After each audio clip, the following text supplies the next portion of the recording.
the White House, President Eisenhower signs the proclamation that makes Alaska's entry into the Union official, nearly 92 years after Lincoln's Secretary of State bought the territory from the Russian Tsar for $7 million.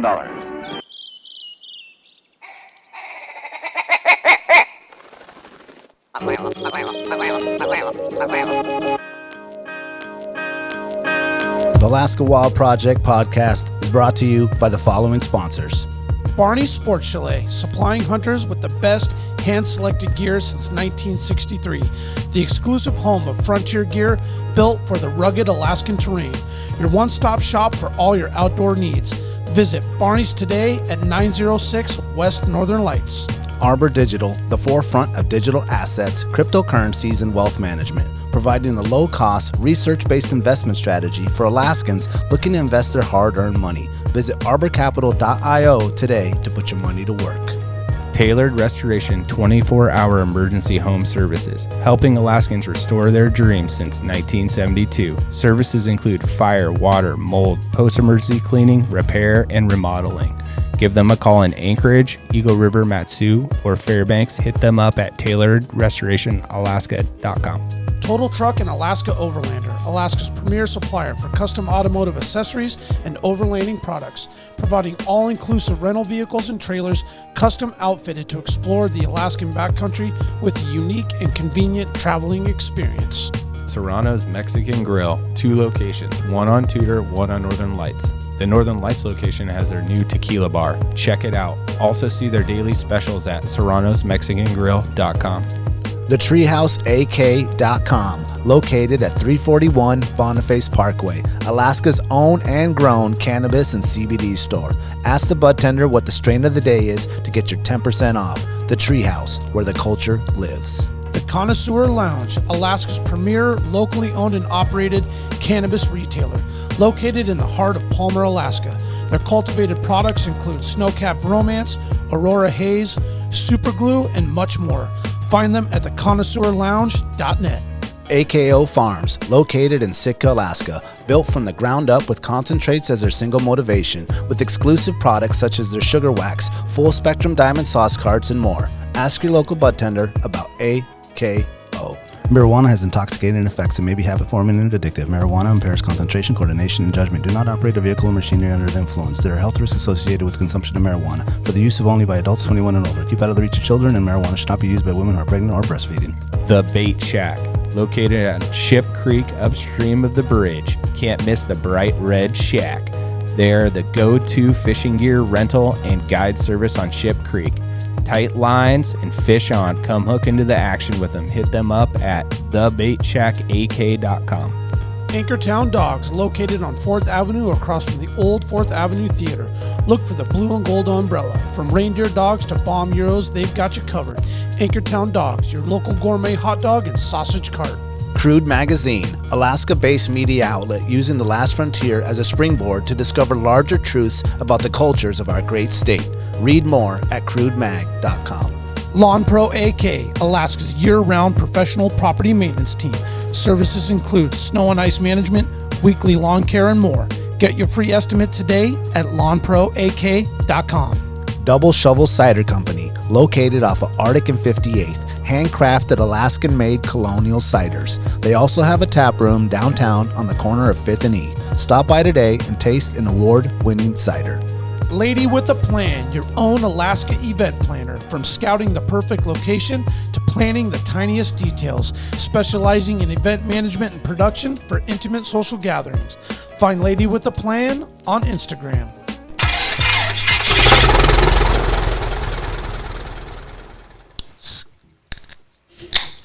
I'm already where was it, Chris? It's already gone. He's like, oh, wait, it's already open. I didn't get the new one. That's probably my fault. I should have just went and grabbed you one. 'Cause I bet you that thing's probably 2/3 gone. Yeah, I should be already double fisting. Well, that's kind of the way to do it. You just have the one and then ready to crack. Yeah, go get another one right now. I will. Yeah, go get. We'll just do the. There you go. Oh, Chris got it. All right. Are you hooked back up there? Yeah, I did it. Okay, real quick. good. We're good. And then my update stopped like the second the show started, so I've got full interweb connect. We're back. We're back. Welcome to Alaska Wild Project, episode 71. Today we have Chris Alderman from Screaming Eagle Archery in Wasilla and Fairbanks. And Fairbanks. And you said Fairbanks open End of October, 1st of November. Yeah. Late bloomer. Oh, There it is. There it goes. Nice. Hand in hand with the Fairbanks start. Right. How long was that in the works? Was that always like part of the plan, or was it just a demand from the market up there? It was both, but there's been a shop up there. There's been no more shops up there for a while. Yeah. I don't know the whole story with North Pole Archery. Okay. I guess they just give it up finally, right? There's no nice way to say it. They quit. Oh, they just shut it down? Did COVID shut them down, or was it like a mix don't of... know. Older generation maybe just decided it was time to... I don't know the whole story with Bill. I mean, I talked to Bill when we first got into the running the bow shop in Wasilla, but I haven't talked to him a whole lot since then. Yeah. Anyway, we called the bow guys and seen what they thought about it and went for it pretty quickly. Yeah. Okay. It happened in 8 weeks. So you guys took over North Pole, or No. just... You guys are the bow... Oh, no. You guys are the bow... Just open one up. So you guys are the only ones out there? Right. Yep. Only ones in the valley? Correct. And then Full Curl's the only one in Anchorage, right? Right. Is that it for the state? Yes. Yeah? Oh, no. Oh, gosh. Jamie's going to kill me. Northern Simulators in Soldotna. Jamie Rothmeyer doing a good job down there. Northern Simulators. Yep. I never heard I of believe those guys. he's in the same shopping thing as Sportsman's down there. Oh, okay. Okay, right there in that big Got spot. the Techno Hunt, got a pretty good shop. I think he's a lead in a few other bows. Okay. Yeah, okay. we talk from time to time. Great guy. Awesome. Now, is there, in all honesty for the listeners and people, I'm very green, very new, very novice to all of bow hunting. Right. So please bear with me if I'm asking, beginner questions. Sure. Is there, when you go to the different shops, is everyone carrying the same brands and products basically, or is it like more exclusivity, of different brands of bows? Right. Basically here, everybody's got the same stuff, I think, with the exception of Jamie and them down in Northern Simulators in Soldotna. Okay. Your Matthews, your Hoyt, and then whatever other brands you want to stack on top of those. Bowtech, Elite. Okay. Yeah. Okay, I've heard of those four. Right. Typically your big four, yeah. Okay, that's the big four. Is there a fifth one in there? We also carry Prime. Okay, that was the one I was thinking about. So Matthews and Mission are the same, right? Okay. Then Hoyt, Bowtech, Prime, Elite. Got it. There's other brands in there. But those are the main ones. In our opinion, yeah, that's a big one. Okay.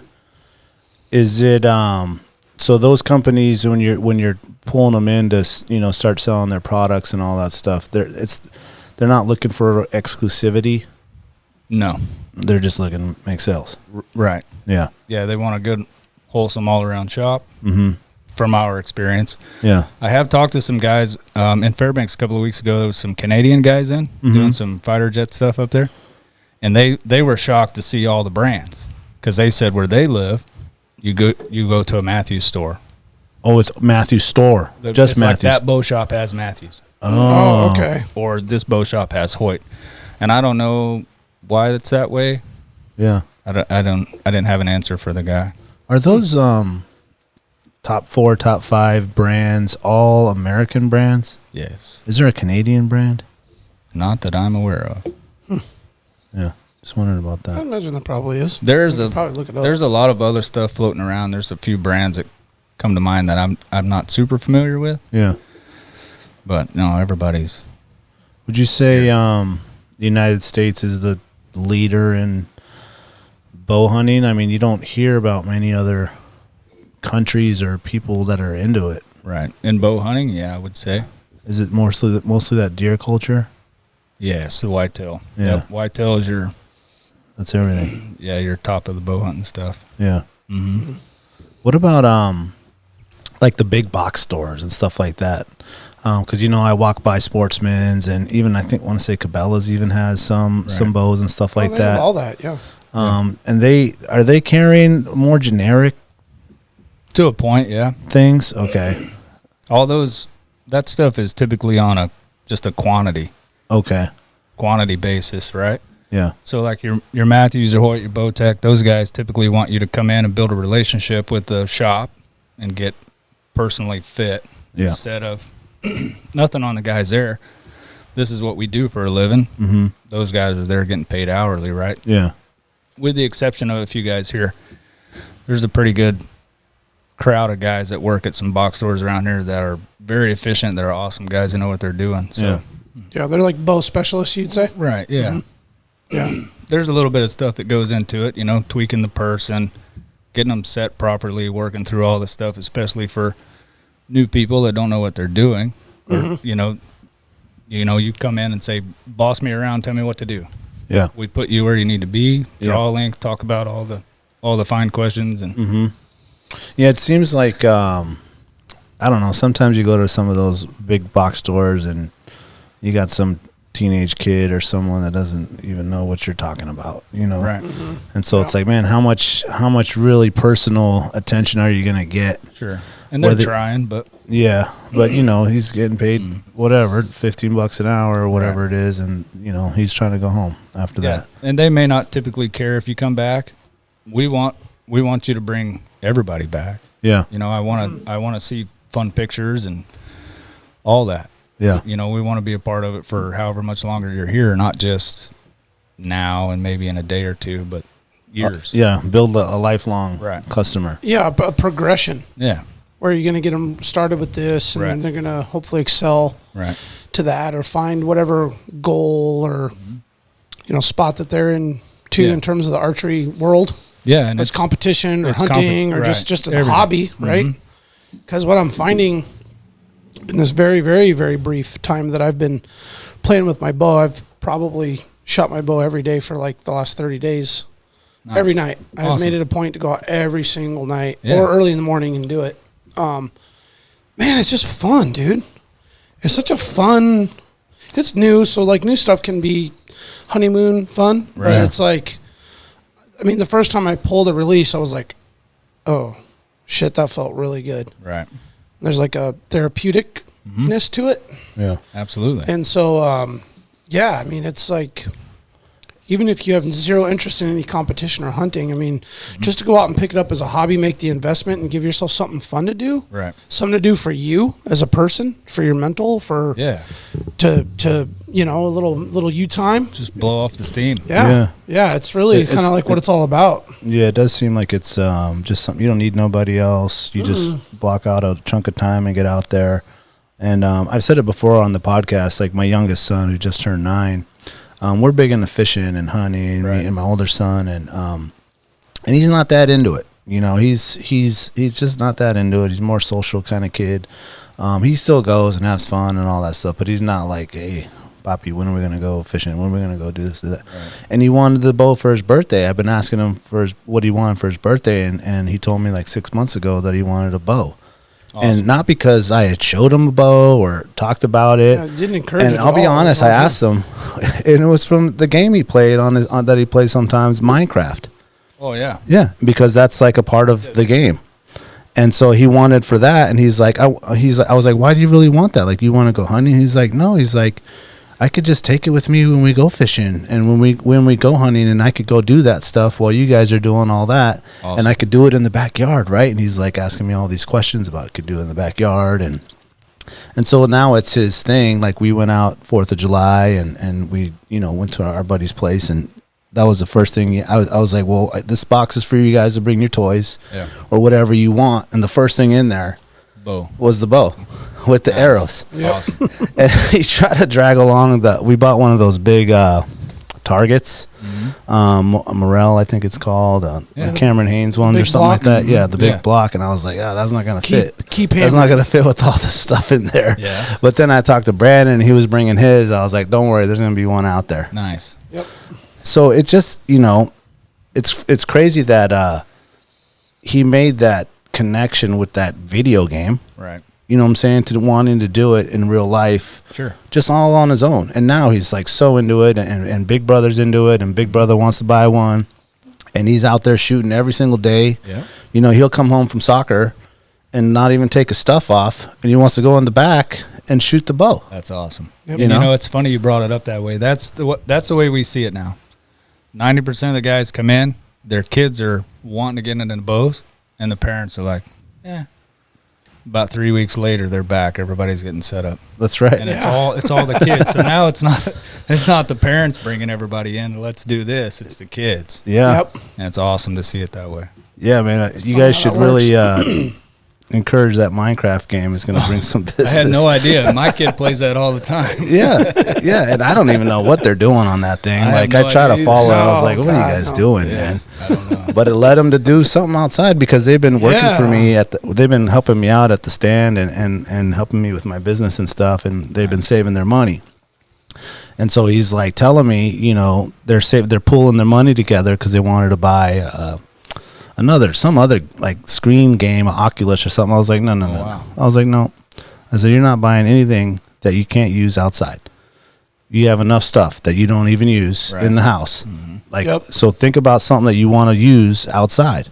Yep. And that's the thing. And now my oldest is saving his money for the bow. And then after he saw your bow, because my son got the Genesis, like the new, the one that you're supposed to practice with as a kid. Yeah. And then my oldest son, who's a little bit, he's bigger, and he saw Brandon's, which is what do you call a regular bow? Compound bow.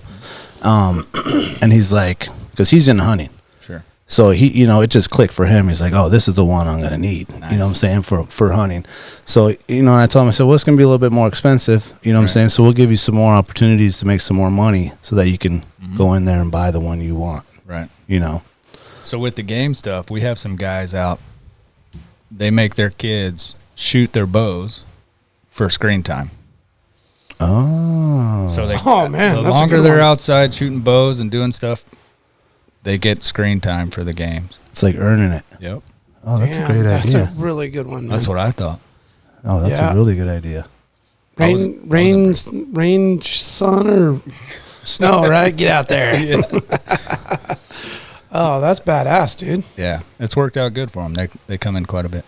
Yeah. What's the footprint for like youth archery? Your gauge for Alaska? Is it strong? Yeah, I believe so. Yeah, we've got a lot of homeschool lessons, kids all the time. Yeah, you come out any day, there's typically more kids or women in there than men. Yeah, that was my next question, was women's involvement too, right? It's huge. Yeah.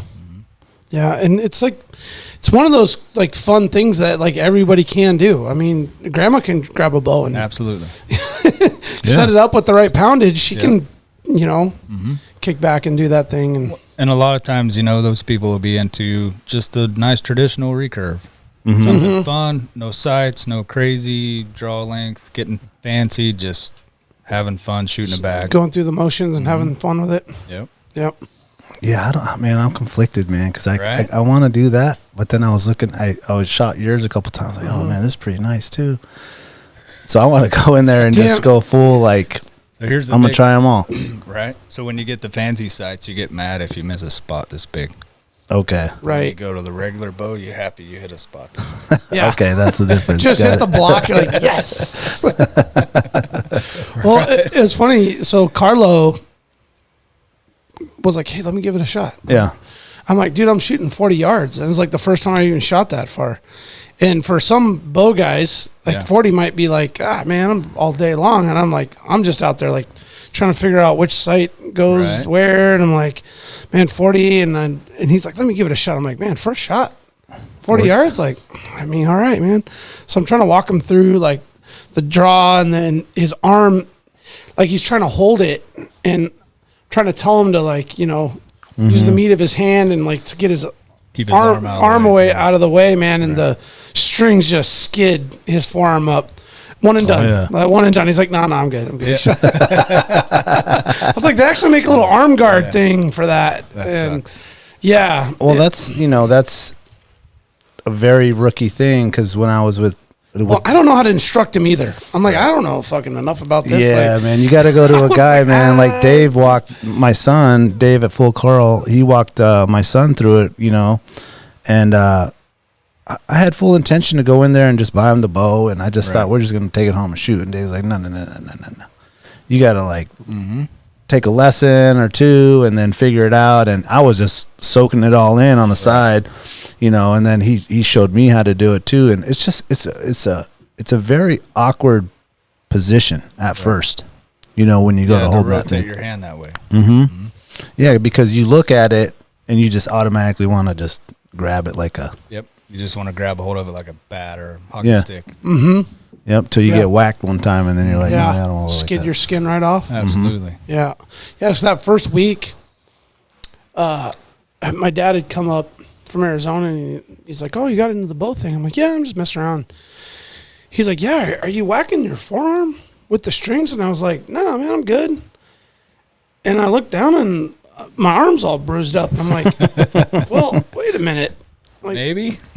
hold on. I went and drew it, and I'm like, oh man, I am need to get that forearm out, And so ever since then, I would kind of tweak that mechanic or whatever.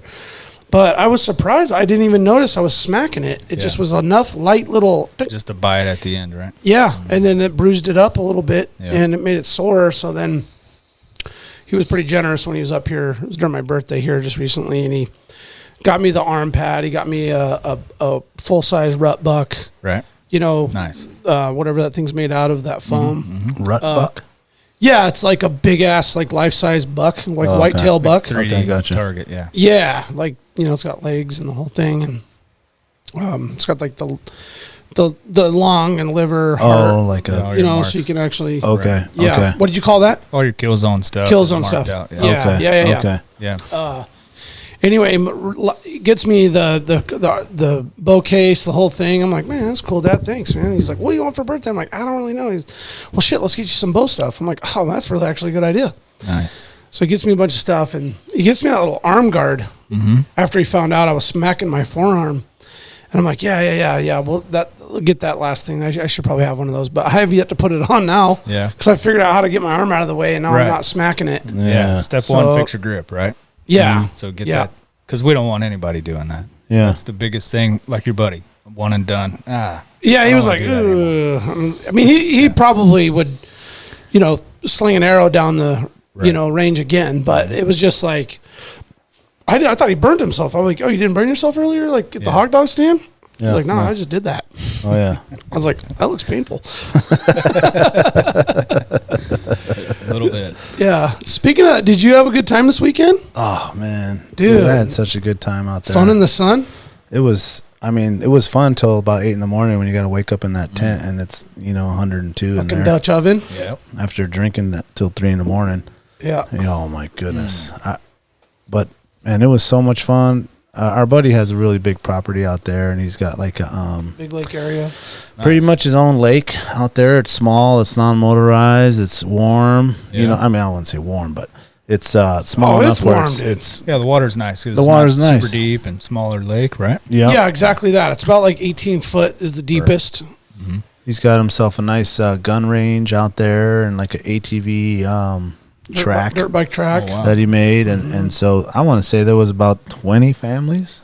Oh, it sure felt like it. Yeah, 20 families and just kids and dogs running all over the place. Nice. On his private property, and kids are riding 4-wheelers everywhere and shooting bows down there, and adults are shooting guns over there, and some kids are swimming over there, and that's a good time. I'm drinking beers over here, and yeah, it was fantastic. It was fantastic. What did you guys do, Chris? We did a little bit of everything. Same thing. Got some private property on a lake. Got away for the day with some close family, and let the kids tube and get sunburned, and nice. Had a good time. Yeah. Just a day at home, which we hardly get. Yeah. Seems like we're always running, doing crazy. So we took a day to the house and then back to Big Lake, doing some wake surfing with some guys and having a good time out there. And nice. Just enjoying the water and a good time. I bet there's 1 million people out there. It was, but it was fantastic. Yeah. Yeah. Didn't matter. Right. There's enough lake for everybody out there. I think there was a big parade on Sunday. Oh, like a boat parade or something? Yeah. Yeah. The guys we went with said they were there. It was almost 200 boats. Wow. Oh, wow. Damn. That's wild. Yeah, that's a lot. We avoided that crowd. But yeah. Went a little later? Yeah, on the Monday. Oh, yeah. Oh, gotcha. Yeah. Yep. We typically take a Sunday, Monday off from the shop anyway. Oh, do you? Just took a Saturday and half a Friday. Nice. We had some of the guys come down to Soldotna. There was a 3D shoot down there. Those guys put on a pretty good shoot down there. Independent shoots, good time. A 3D shoot? All the life-size targets. Oh, okay. Right. Okay. I noticed in your as I was telling you earlier, I was looking at your website and your pictures of your shop there, which is beautiful. You have a whole bunch of life-size stuff, even like funny stuff like little dinosaurs and stuff like that. Yeah, frogs. I got to show my son that, man. He's like Jurassic Park is like his movie, man. All of them. He loves them. And I'm going to buy him one of those because I know he's going to love that. This is a lot of fun. Yeah. Yeah.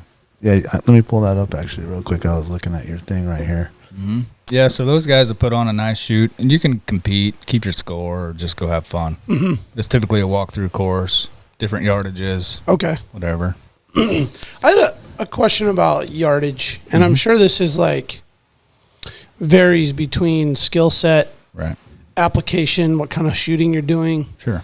In general, what is a long bow shot? Okay, a two-part question. What's a bow shot? Yeah, back up. What is a bow shot long range for competition, and what is considered a long range bow shot for a big game animal? It depends on the person. The competition stuff, some of your fun shoots will push that 100-yard range. Like the Western Classic is in Redding, California. I think it's typically the first week of May. Mm-hmm. My wife and some friends went and done that this past year. There's quite a few Alaska guys go down for that. But those, your big Sasquatch, Bigfoot shot, is 101 yards. You got like an 88 and a couple of others. 100 yards? Yeah, 101, right. And what are you shooting, like a target? Yeah, big 3D. He's a Sasquatch. Okay, gotcha. Okay, so you're trying to like 7 or 8 foot tall, big? Like, yeah, big, wide target. Mm-hmm. That's a long way out. Yeah, I wondered, and I'll share a story in a minute because I had a buddy tell me about some guides that had suggested that, clients were shooting crazy distances that I kind of thought, man, like you would shoot a big game animal? Right, and that's where it gets into the person and the ethics and what they're feeling comfortable and capable with. And, some of the Hall Road caribou stuff, we hear a lot of long distance stuff. The Hall Road caribou, you said? Right, up there in Dalton Highway. You got 5 miles each side of the road. Yeah. Which is the best thing Alaska's got going for archery stuff. Yeah. Yep. If you talk to somebody that just hunts whitetails down in Kentucky, they probably don't shoot over 40 yards. Yep. Just a different animal, right? Yeah. You got a moose standing out there. That's a big target. Yeah. Yeah. So it's up to the person. And we hear everything. I mean, I'll hear guys say, "Oh, you crazy shooting 5 pins? Nobody should be shooting that far." Well, what does that mean? Like your 5-pin sight, just different marks, right? Okay, like so 10, 20, 30, or 20, 40? 20, 30, 40, 50, 60. Okay, right? Okay. Is that the standard? For the most part, yeah. In your 5s, your 10s are easy to count, if you're doing a fixed pin. Now you got the single pins where you can move, and your typical stuff is 20 to 100 yards based on the setup. The guys that are shooting really heavy arrows, of course, are not shooting that far because energy, right? Mm-hmm. But, yeah, it's per guy. Yeah, that's a good answer. I was looking for something more specific on the hunting side, but I guess it's just per guy. Like, yeah. Because what I'm learning in what I've been doing, like 20 and 30 feels really good. Right. 30 feels like I mean, I can only imagine like a true sized animal standing there. They look really big in real life. Right. Even a caribou at 100 yards looks like it doesn't look 100 yards away. And you get them in the open where there's nothing to judge off of, and your depth perception is tough, right. And especially a moose. Like Jesus, moose from 40 yards is going to be a wall stand there. Yeah. You start talking about maybe trying to take out like a blacktail or something a little bit on the smaller range, like right. But I messed around and I got to 60-yard shot. Yeah. And I was able to hit the block fairly consistent within maybe a 10 to 12-inch group. Yeah. Not near the center, but way down low to the right. So I was able to at least kind of and there's probably so many things that were factoring in terms of improper mechanics and things that were going on with it. But I just wanted to know, can you, because once you make that transition from 30 to 40, 50, and then 60, I mean, you can see the arrow like reaching out versus like 15, 20, 25. It's just like, you know what I mean? It's like, So the speed wise. Yeah. Right. Yeah. And then I sailed one over. I kind of like pulled and it went over the block. And me and Carlo went and tried to find it. He saw the damn arrow go past 100 yards. Yeah.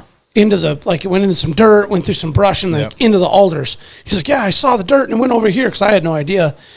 And the way he walked, I'm like, are you sure it went that far? So I took my range and it was like 110. I'm like, wow. Like it definitely hit the dirt before that, but the fact it had enough energy to like keep going. Yeah, they're going to keep going. Yeah, I was blown away. I was like, oh shit. So maybe I could see where guys are shooting 80, 100 yards. Sure. Like it still can like. So most of your bows and like your average setup, you know, with the exclusion of that heavy arrow stuff, that arrow is going a football field in a second, right? 300 feet a second. That's moving. Yeah. Yeah, that's really. No, you had brought up the competition stuff. Was that what you were saying with the Sasquatch? Yeah. Or yeah. Now, what about like Olympic stuff? You're getting into the big round bales. Okay. Depending on the game. Okay. Oh. So is that Got on like, vibrate. That's good. I tried. It's all right. Is that about average too? The 100 yard? Is there like super long? People are shooting 300. I have. Okay, could you? Yeah, there's been some guys try. Yeah. I mean, not like to shoot something, but just like messing around. Yeah, YouTube is full of that stuff. Is it? Oh, okay. I bet. Yeah. Eye roll. Yeah, I saw that. Yeah, I saw the whites of your eyes. They rolled back so bad. Sorry. Well, in that, I mean, I'm gonna like call it out for what it is. With all due respect to every hardcore bow guy, there's definitely a level of like arrogance. Sure. Very strong pride. A level of like pompous kind of ass arrogance in what I've heard and seen. I agree. Videos, guys I've overheard talking, and I'll be honest. I'm judging. Sure. I'm judging. I'm just going like, man, like, you know, guys throwing around a 100-yard shot all day. I'm just like, man, like that seems kind of like harder than you're making it sound. Right. Yeah, and alluding to what I said earlier. A buddy of mine went to down west and went mule deer hunting last year, and the guys were saying they expect their clients to be able to take 100-yard shots. Yeah. And I thought he was joking. And I'm like, well, is that possible? Is it because it's so open? Well, I feel like if you're going to take a client out on a hunt and you're going to tell them, you're kind of giving them some guidelines and some ideas and kind of a rundown on how things, maybe some scenarios can go, which I imagine guides do, that you're going to be up front, or maybe even like before the guy even pays the money and the ticket to come down, like, yeah, man, we're kind of expecting you to maybe take 100-yard shots. Because if a guy told me that, I'd be like, well, I'm not that guy.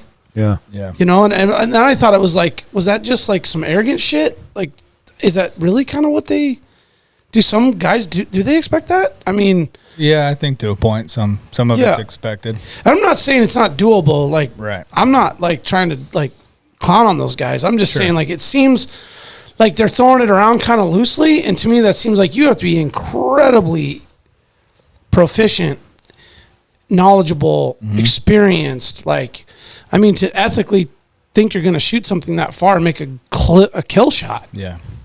I mean, it's like, it's pretty risky if I ask me. I don't know, man. Yeah, it's a long way to go. It is. Like, I did that. I like looked 100 yards, like I ranged it this weekend, and I'm like, I went all the way back and ranged my block, and I'm like, I mean, that Morel block is big, dude. It's like, it's like 3 by like a 4x4 or a 4 by, yeah. I mean, it's a big ass, and it looks so small. I'm like, man, that's far, dude. Yeah, and I think a lot of that comes down to just wanting to get client shot opportunity. Yeah, maybe stepping outside of most people's opinion, but I just think that's what it comes down to. Yeah. In the few like times I shot, you know, when I was practicing over there and with Dave and shooting yours, I just mentally was like, man, it's probably going to take me at least a year if I shot every single day to feel confident Right. enough to even attempt to try to shoot an animal. Yeah. You know? But that's good on just you. period, Yeah. right? Yeah. Yeah, I was like, I just did the math. I was like, you can probably shoot, 30, maybe 60 arrows, 30 at a time, twice a day or something like that. And so you get about average 50 in a day. And I was like, man, that's going to add up. That's going to take a lot of days to feel confident. But it would come together for you faster than you think. And to prove that point, I was watching Brandon, who just started a month ago. Yeah. And he's nailing every single bullseye that he wants to, almost every hit, at whatever 30 yards or whatever that was. But it kind of gave me a little confidence, like, oh man, if Brandon picked it up that fast, I could pick it up that fast. Yeah, and that's where the new guys come in, and everybody's all kind of cautious and thinking, I don't know, I'm kind of timid. Yeah, you've got zero bad habits. You're willing to learn and listen to everything that anybody in the shop has to say, and you soak it up like a sponge. Yeah, you can be molded. I had a guy come in yesterday. He's had a used bow for a while, and he's never done anything with it. We had him in 20 minutes. He was shooting so well, he couldn't believe what was going on. He's like, this is the first day I've ever shot a bow. So I was messing with him. I'm like, whatever, man. You've been doing this for years. Yeah. Yeah. It's easy to gain a little bit of confidence and shoot properly and shoot well quickly. Yeah. But like you said, yeah, I would agree. Yeah. with the distance, there's a little bit more that comes into that extreme stuff. Yeah. So. Yeah, and I feel like I was thinking about, like, before you would even consider to take a shot on a wild game animal, you would have had to have, like, shot enough in, like, different conditions, like different winds. Yeah.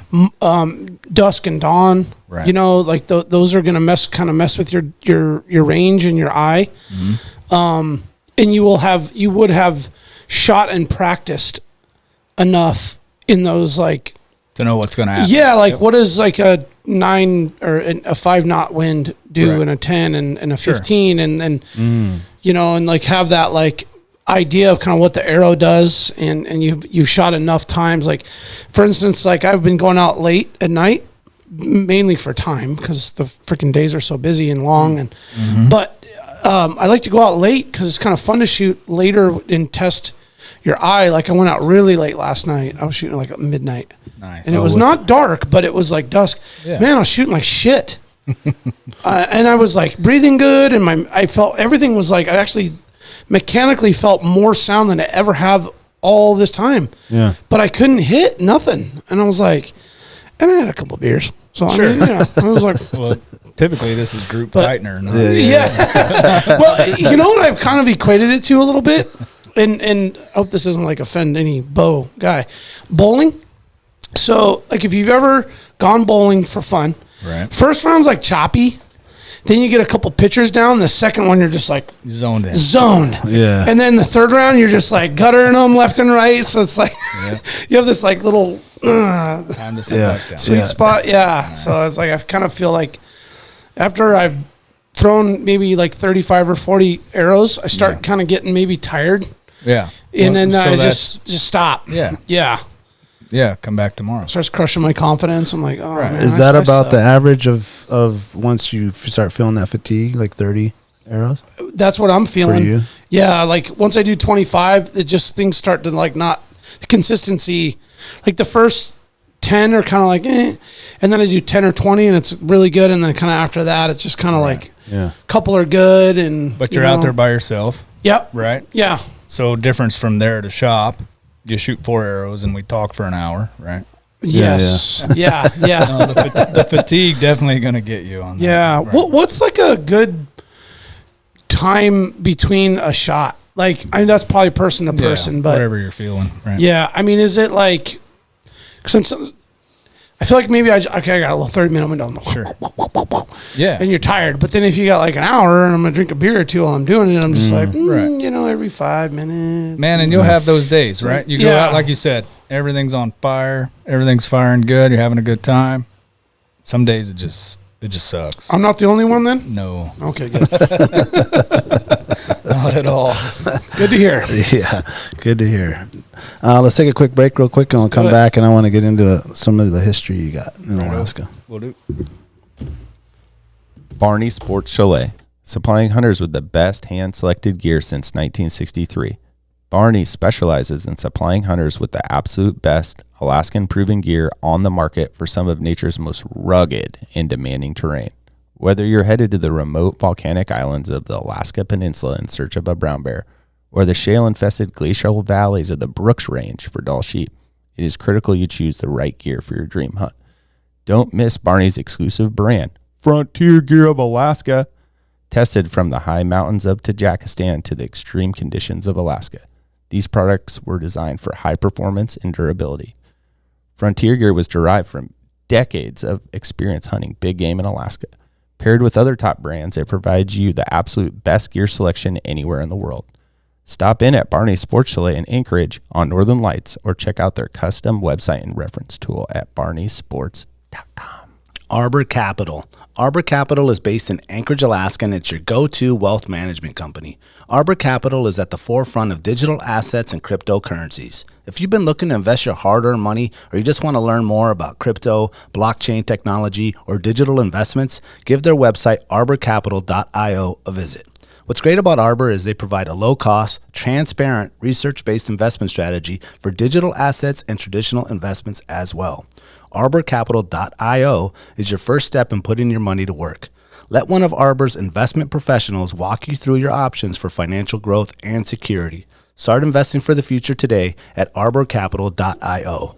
Arbor Capital, your Alaska digital asset company. Total Truck and Alaska Overlander, Alaska's premier supplier for custom automotive accessories and overlanding products, providing all-inclusive rental vehicles and trailers custom outfitted to explore the Alaskan backcountry with a unique and convenient traveling experience. At Total Truck, you can find brands such as ARE, RSI Smart Caps, Goose Gear, iCamper, Front Runner, Rigid Lights, Rhino Linings bed liners, and everything you need to outfit your truck or SUV. Alaska Overlander provides 4x4 vehicles and expedition trailers, custom modified for Alaskan adventures and outfitted with rooftop tents, fridges, and all the camping and cooking gear you need to start exploring. Visit them at alaskaoverlander.com.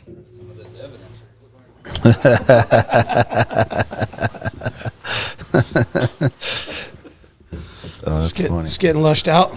Oh, yeah. Oh, yeah. Right, so I want to kind of get into, your history, and when you moved to Alaska. I don't know if you were born here or not, and then also not only your Alaska history, but your bow history. Okay. Like what got you into that, and then what led you to eventually, opening that store. Oh boy, here we go. Yep. All right, so we got all night, bro. Oh man, No time limit. Got a cooler full of these. We have 2 refrigerators full. Yes, so things, right. That's right.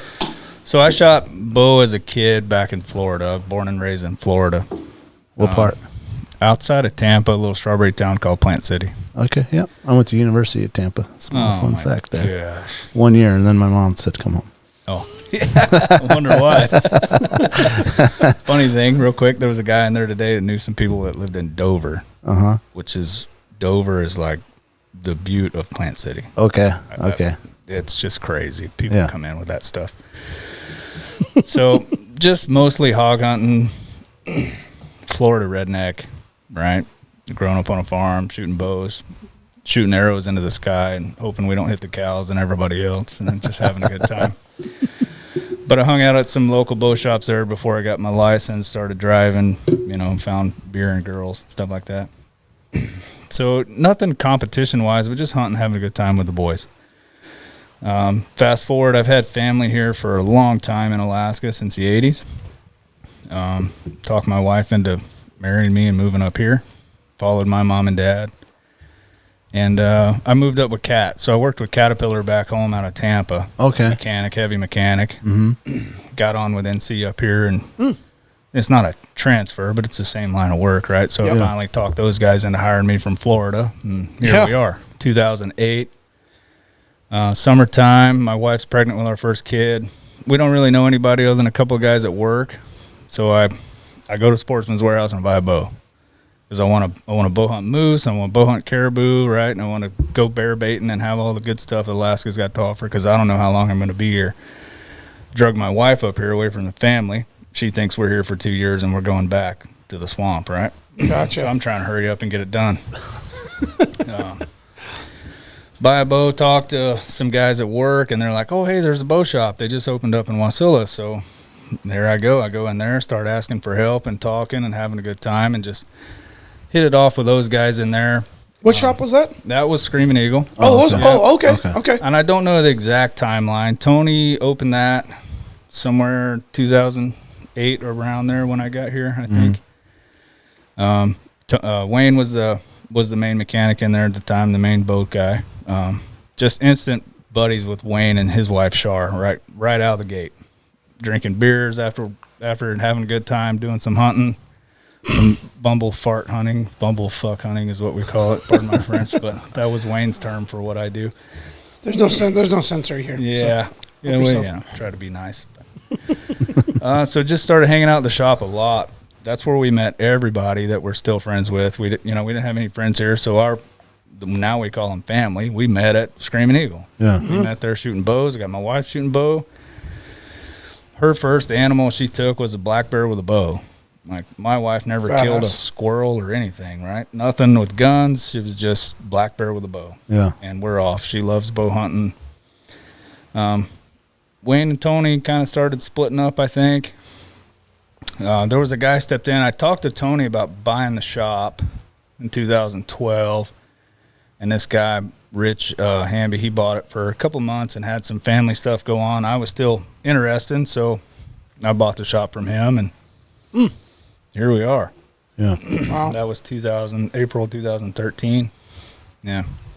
Just Quite getting a back plunge, into it yeah. here.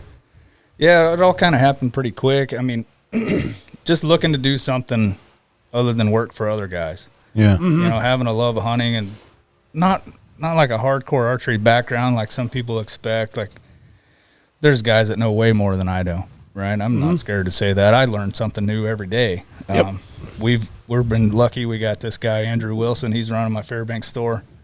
The man he knows stuff that I didn't even know happened, right? Yeah. But we learn stuff off each other every day.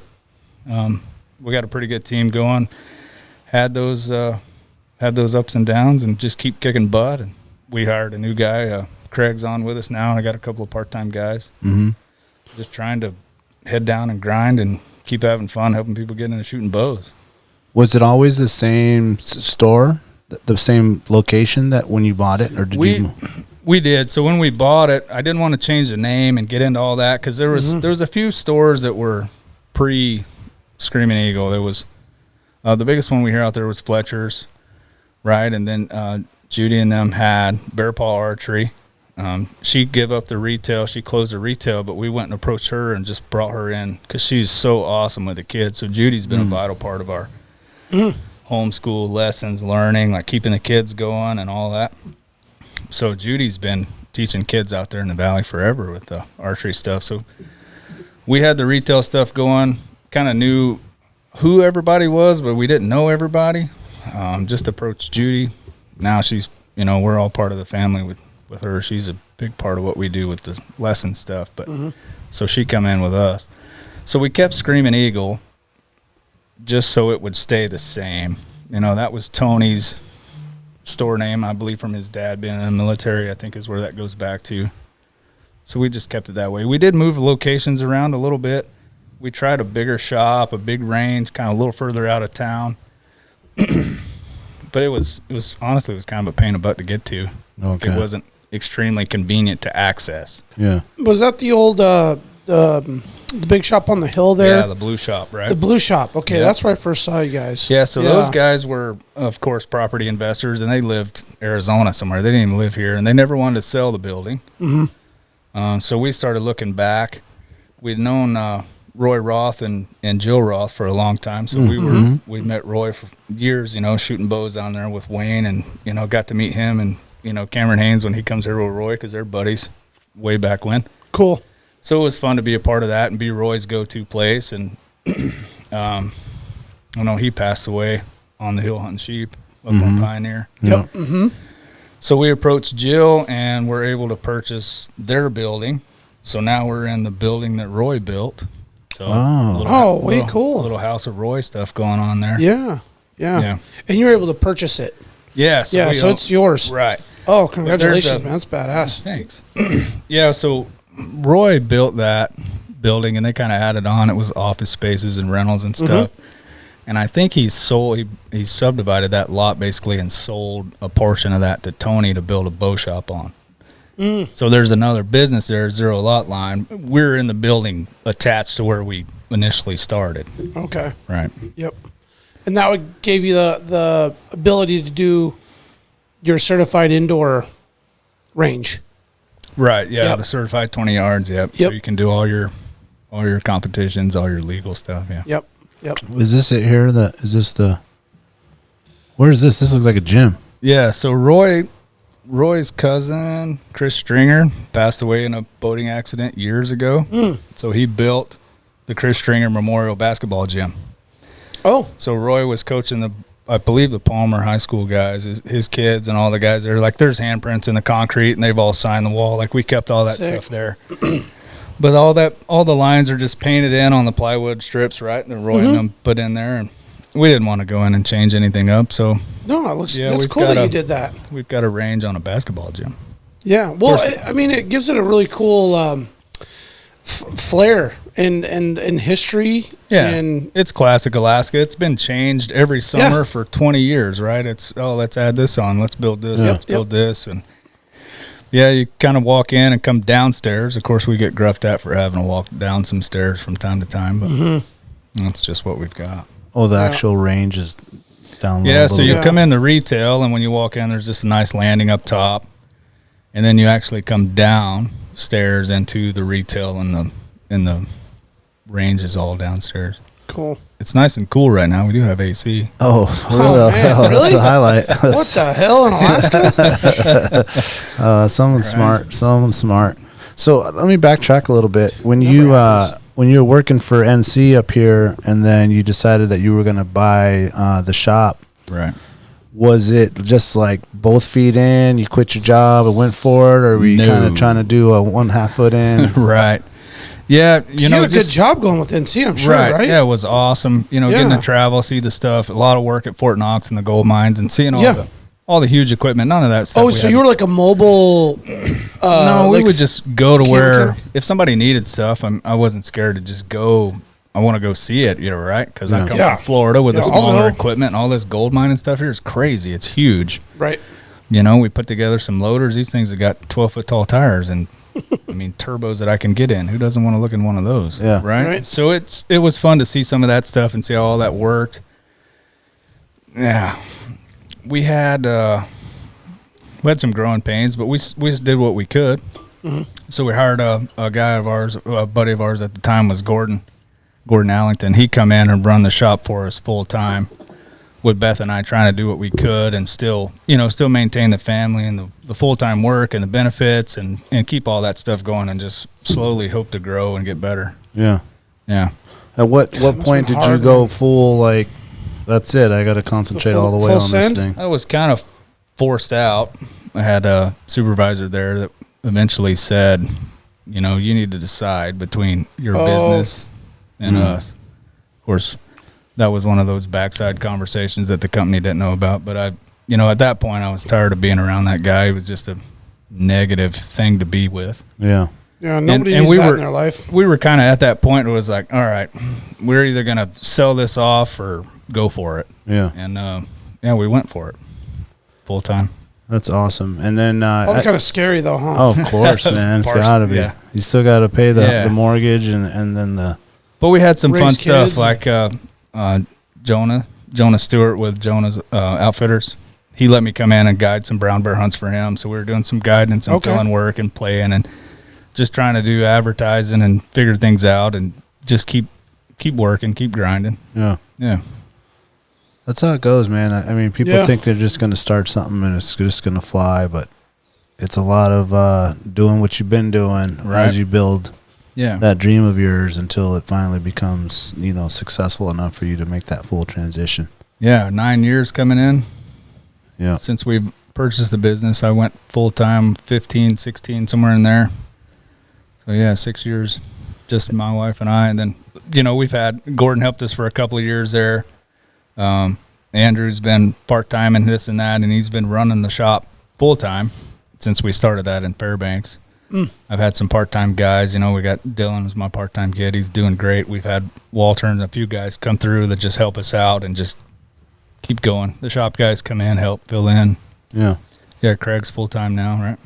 Yeah, and it sounds like to me, as you've assembled your team, it sounds like they're doing it probably more out of passion for what they're doing. Right. I mean, obviously there's some income and the business and all. Right. Yeah, but I mean, it's they love it. Right. Right. Yeah, it's just you want the guys to be knowledgeable about equipment, try to steer people in the right direction and keep some opinions out of it. I mean, there's a million ways to do this archery stuff, right? And none of them's wrong. It's just whatever the person wants to do. Yeah. You want to shoot an 80-pound bow, great. You want to shoot a 40-pounder, sure, let's go. It's whatever you want to do. We did expect to have just a ton of people want to run the Fairbanks store. That has not been the case. All the guys up there that are knowledgeable and know their stuff are typically your military guys. Well, they got a full-time gig. This is their hobby. Yeah. They don't want to be in there working. So that shop is busy. It is crazy up there. Yeah. What was the thought process there? Like, we have the money to expand, and it's looking like we should go north versus south. Right. What were you guys thinking there? Yeah, that area, because of the highway, the Dalton Highway stuff, all the caribou hunting going on up there. Fairbanks is I believe your next largest town over. You got Anchorage in the valley, population-wise, right. So population-wise, it just made sense. Oh, Jamie's got that covered down south. So Dalton-wise, like I said, Northern Simulators down there, he's got that covered. So lots of phone calls for the last couple of years from Fairbanks area looking for stuff, bows, equipment.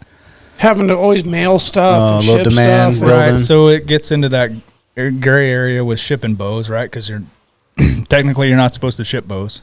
No, the Matthews and the Hoyt, if somebody calls me up and says, hey, mail me a bow, like, that's a big no-no. Like a bush order or something, you can't. That's okay, a little that's bit different. It's commercial. Right. So if you have a dealer in the area, okay, right? Like, I'm not going to mail a bow to Anchorage because these guys are here, and I'm not going to mail a bow to Soldotna because Jamie's got that covered, right? Yeah. So they try to force you to go to the local dealer. With whatever happened, like I said, I don't know the whole story with up there, but we started getting a lot of phone calls and a lot of people. We have customers come down on a weekend. Hey, I'm coming down from Fairbanks. Can you set me up in a day and send me back home? Yeah, absolutely. You're driving down. Sure, we'll do that. Wow. So just the interest from the Fairbanks area is something that we thought we needed to move for. Yeah. So. Well, I've been hunting up there the last 10 years. Right. Up in that area. And, I mean, I've always known, being a lifelong Alaskan, Fairbanks community is huge on hunting. I mean, obviously, you live in Fairbanks, you're interior Alaska. You're in, like, the motherland of hunting, trapping, fishing, all the good stuff. And while their population is obviously much less than Anchorage Valley area, it makes sense that there would be such a high demand up there because, again, the community and culture of the area is hunting. Right. Right? Yeah. And those military guys, they're all looking for something. And the military boys, too. And it's kind of on the same thing that I said when I got here. I didn't know how long I was going to be here. Yep. They want to get it done while they're here. They want to go shoot a caribou and a moose. Yeah, they're stationed here for 4 years. Right. They want to get it done. On a time frame. At bow hunting, Iowa, or wherever you're from, and they know they know how to hunt with it. Exactly. Yeah. How's the husband-wife? Oh, you're gonna ask it? Yeah, man, I'm very curious about that because I asked because my wife, the dream team, wants nothing to do with my business. I mean, she'll if I ask her like, "Hey, I really need you to do this," she will. Yeah. But I don't ask her. The momager. Yeah, I don't want the momager coming through and trying to momager me. So I'm just curious on that. Like, does it put a lot of strain on the outs? Do you kind of separate it, or how do you guys work that out? Yeah, Beth does all the backside, the hard stuff, all the irritating paperwork and the. She's the unsung hero, really, right? Yeah. I mean, she's probably. You said you walk in, she's the boss, right? Yeah, that's the boss. But that's where like that.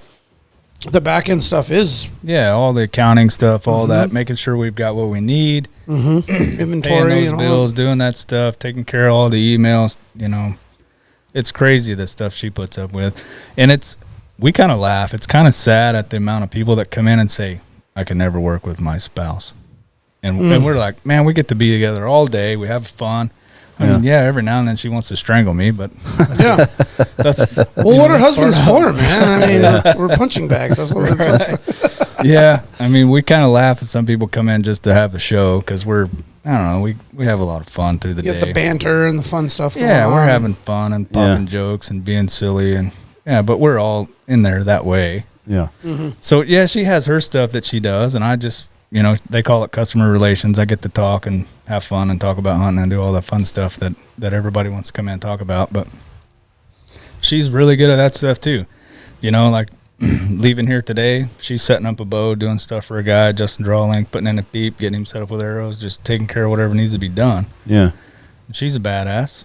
She's killed a couple moose with her bow, right? A lot of bears. We've done some Africa stuff. That was a pretty good time over there with some people we met, but yeah, she just likes to bow hunt and get after it. So when those guys come in, they're like, oh, there's a lady behind the counter.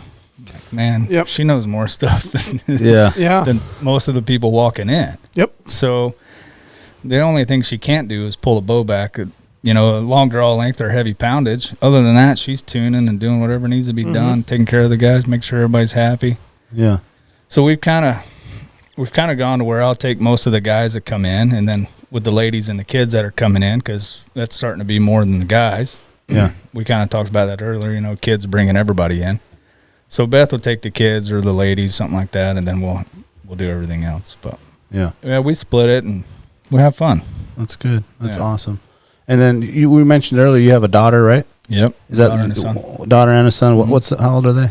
My daughter's 13. My boy's 10. Okay, right on. Yeah. Are they running around the shop all day with you guys? They're spoiled. Beth's mom and dad moved up a few years ago. Like I said, my mom and dad moved up before us. Lost my mom a while back. Cancer got her, but my dad's still around taking care of the kids, taking them fishing.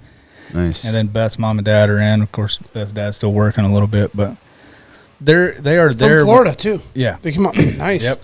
That had to make it a lot easier on the whole thing, right? Like the kids, establishing your roots here and deciding you're going to buy a business, and now you're like all in. Right.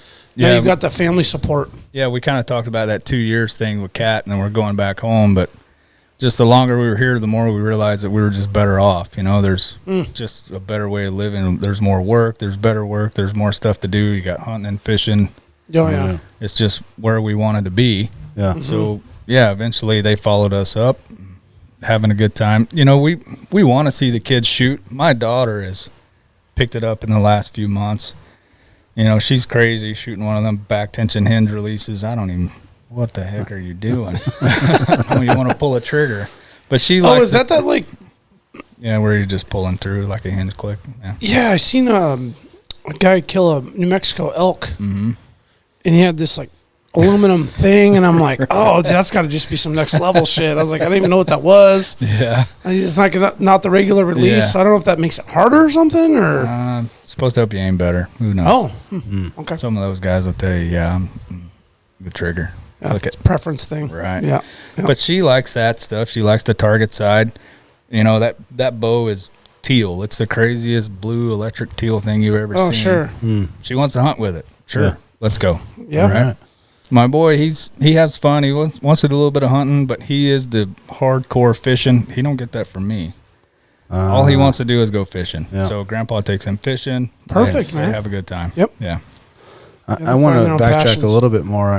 When you're talking about living in Florida and hog hunting, are you hunting hogs in Florida? Mm-hmm. I didn't even know that was. Oh no! They're all over I thought that was south. more like Texas, Louisiana. Yeah, it's all south. All that, including there. Yeah, just eat up. So we used to do it for fun with dogs, on the side of the road. Just go catch them and try to not get shot at by the guy that you were trespassing on his property, right? Yeah. Now they pay you to come in and clean up the golf course. Eradicate almost, right? Yeah. Yeah, that's getting big, man, isn't it? They're out of control, aren't they? Yeah, it's pretty wild. We've got a little piece of property in Tennessee, and the feeders are knocked over. There's bull hogs walking around, walking under this table. It's just crazy. They're everywhere. Do you still get a chance to go down and do you guys still hog hunt? Yeah. So Florida, not so much. My grandma's there. I haven't been back in a while. And then most of Beth's family's, her mom and dad's here. My grandparents are gone. And we've kind of got attached to the Tennessee, Kentucky area. We got some pretty good friends there. We met with mutual friends. We have a really good time with them. We did some hunt swap, some bear stuff, and I'm a whitetail freak. I love whitetail hunting. Yeah. That's just what I want to go do. So we still get to go back down quite a bit and play. We've talked about that haul road hunt. I've never done that. I've never hunted caribou on the Dalton Highway. We're so busy during hunting season. It's just how do you get away, huh? With Beth and I running the shop for the last couple of years with minimal help, and it's hunting season, so everybody that can help, they're hunting. Yeah. Sorry, can't work for like 3 weeks. I'm out. Gotta go. We always joke about having a work calendar. We wouldn't do any good anyway. Yeah. Because you want them to come back, right? So that's funny. That's the same thing that Kevin said. The owner of Barney's up there. He's like, I never get to hunt the main season because that's the busy season. Says the guy with all the awesome sheep pictures. Yeah. He still gets after it. Don't let him lie to you. Yeah. But he likes his one. His one main. Yeah, you got to get the one. Right. Yep. Yeah. So what's happened over the last couple of years is we'll get to a little bit of moose hunt, a little bit of bear hunt, or a little bit of this, and then November, I'm gone. I'm gone. I'm whitetail hunting somewhere. Yeah. Okay. Getting away for a couple of weeks. We'll take that couple of days before Thanksgiving and kind of roll it into that, and then show back up for Black Friday so everybody can do their holiday Christmas shopping. And yeah. What do you enjoy so much about the whitetail? It's just it's my animal. Okay. None of them to me are the same. Gotcha. And it is just, I don't know. That's your animal. I feel like people have that. Mine, I feel, is a caribou. Right? Yeah, it is. Yeah. I've shot lots of caribou, and it's just like what my family likes to eat. And, I love hunting caribou. I love that open country. Yeah. I've really grown to like that a lot. We've done that Stees Highway hunt a couple of times in the last few years. That's exciting. Yeah. But the country is just, you get out there. And, massive. Oh, my gosh, it's just amazing. Rolls forever. Right. Yeah. That's a good time. That's fun. Are you bow or rifle or both? Oh, man. All bow? I will just put the 338 on something quick. Yep. Okay. Nice. No, I appreciate your answer to you own a bow shop. Yeah. You'd think, I don't even do anything. I don't pick a bow. It's like, no, I'll grab the rifle. You're a hunter, man. Yeah. Yep. My wife loves the bow hunt. She wants to go. Her bucket list hunt is elk. She wants a bow hunt elk. She don't want to take a rifle. She don't care if they're 100 yards. Great. That's all we got. Yeah. Yeah. Me, not too much. No. We've done the Stees with the guns. Of course, we're trying to get the kids on them, and then the last couple of days, we're getting to where we got to go. We'll take some meat and take a decent little thing, some home, so it's not a wasted trip. We got some meat in the freezer, right? Yeah. Last year, we got to go on an epic moose hunt. I met this guy through the shop, of course. He's calling about equipment, James. Just a phenomenal guy. Been talking to him for a few years, and he's like, come moose hunt with me, come moose hunt. And, you don't want to go invade on the family. Intrude, right. Even though you're being invited, it's kind of like, man. It's a coveted thing when a guy's got a camp and just crew. And it's their family spot, right? Yeah. So he called me last year. He's like, I'm not taking no for an answer. I was like, all right, my wife wants to come. He says, wife comes too. Yep. So next thing I know, we're on a boat to Emonic down the Yukon. Just cool. Oh, the wow. moose out there are amazing. I've never seen anything Is like that an any bull? It is. Yeah. Right. Yep. We hunted a few days. I can't. They wouldn't let me take my gun. Right. We had it, but they wouldn't let me take it out. They wouldn't let me take it out of camp. Yeah. So James has got his bow, and my wife's got her bow, and I got my bow, and this beautiful bull is on the other side of the river just thrashing.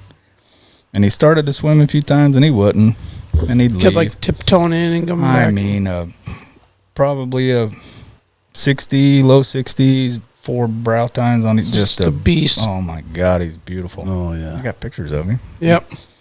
And that's all we got.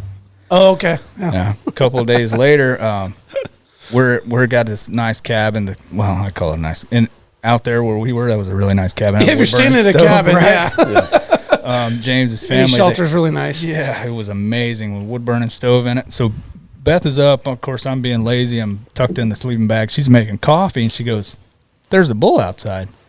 James is like, "How big is he?" And she goes, "I don't know. It's a bull." And he says, "Well, you can go shoot him if you want. Like if you want to hunt that one." So we go out there, and he's like 41, 30 yards right outside of the cabin with the Crocs on. Kablunk. That's perfect. 60-yard pack back to the cabin. That sounds about right. Right. Absolutely, man. Yeah, James got his, and of course mine come down to the last evening and the last day and the last hour, and The 11th, or what do they call it, 11th hour? Gosh, or it was whatever. terrible. Standing there and I got my rifle on my back and my bow in my hand, and James is like, "Give me the rifle." I'm like, "Not this time, buddy." The cows get in our wind and they bust us, and he takes off running. So I shot him with the rifle at like 38 yards. But it was my biggest bull, 58. Oh, wow. Oh, That's yeah, a big man. boy. Good for you. Yeah. Hell yeah. That's awesome.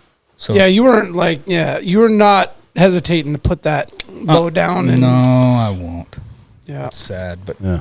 not for Nah, me. I mean, I don't see it that way. Right?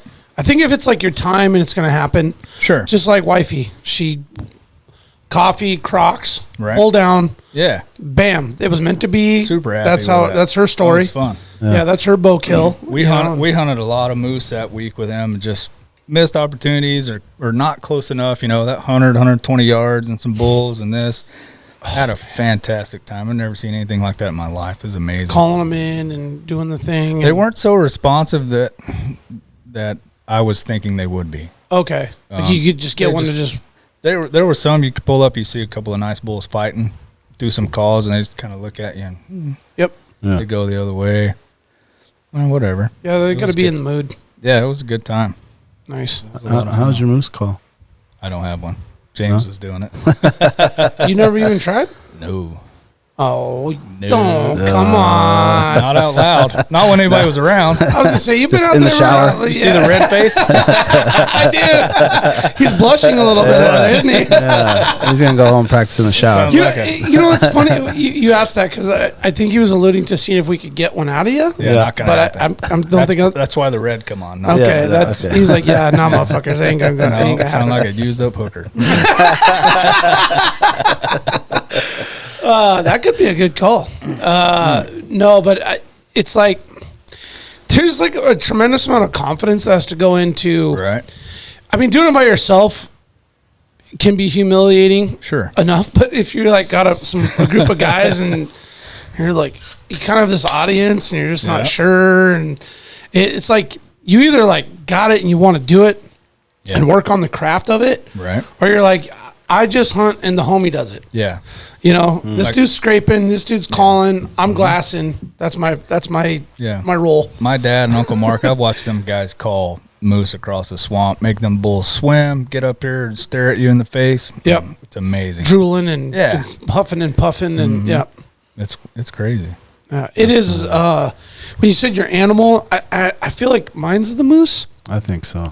I mean, I just we've had a lot of fortunate events and blessed with a good area Yeah.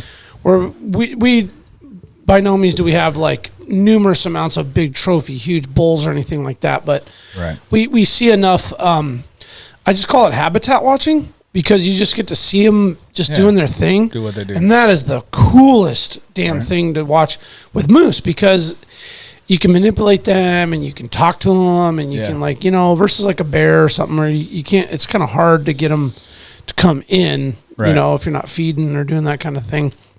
And I've had I've been lucky enough to call in quite a few and feel that like success of You're talking to them. Yeah. talking to them, get them in, and your partner shoots it or you shoot it, or whatever. Right. Sometimes you don't shoot them, but you called him in and you just like got him up close to realize he wasn't legal, and it was almost just as successful as taking it. Yeah. To know you got him to come in. Yeah, you were a part of it. Right. Yeah, exactly. But man, lately I feel like bears are pretty cool too. Like I feel like there's just something about hunting bears to me. So I'm like wavering between if it's like, is it moose or bear? Like I love the calling of the moose and the whole process.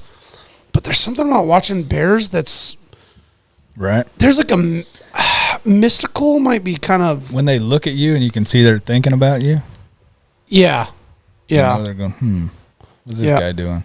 Yeah. I went looking into my soul a few weeks back and it got a little sketchy, but yeah. I told the story. Yeah, I got charged. And right. yeah, my buddy was hunting with a bow.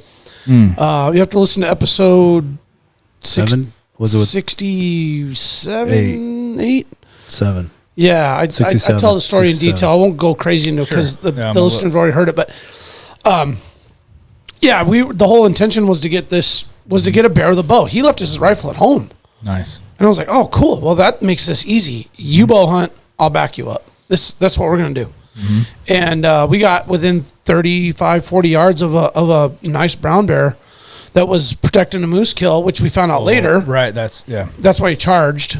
And ended up having to take him with my rifle. Sure. Because it got too close. Just too hairy. Right. Way hairy. But yeah, the damn thing looked me in my eyes. Yeah, you can see him. With his mouth open. Right. You know, it was just like really. So, I kind of asked you guys about that. You were asking for crazy bear stories.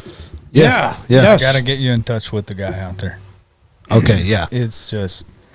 Yeah, it's something we're going to probably pursue this winter when we're not so crazy busy. And we'll take note of that and give all these people the chance to give us their story. We kind of want to do a like a series thing there. Yeah, he's got a good one. Yeah. Bear ripped the shotgun out of his hand, bit his hand, and just left.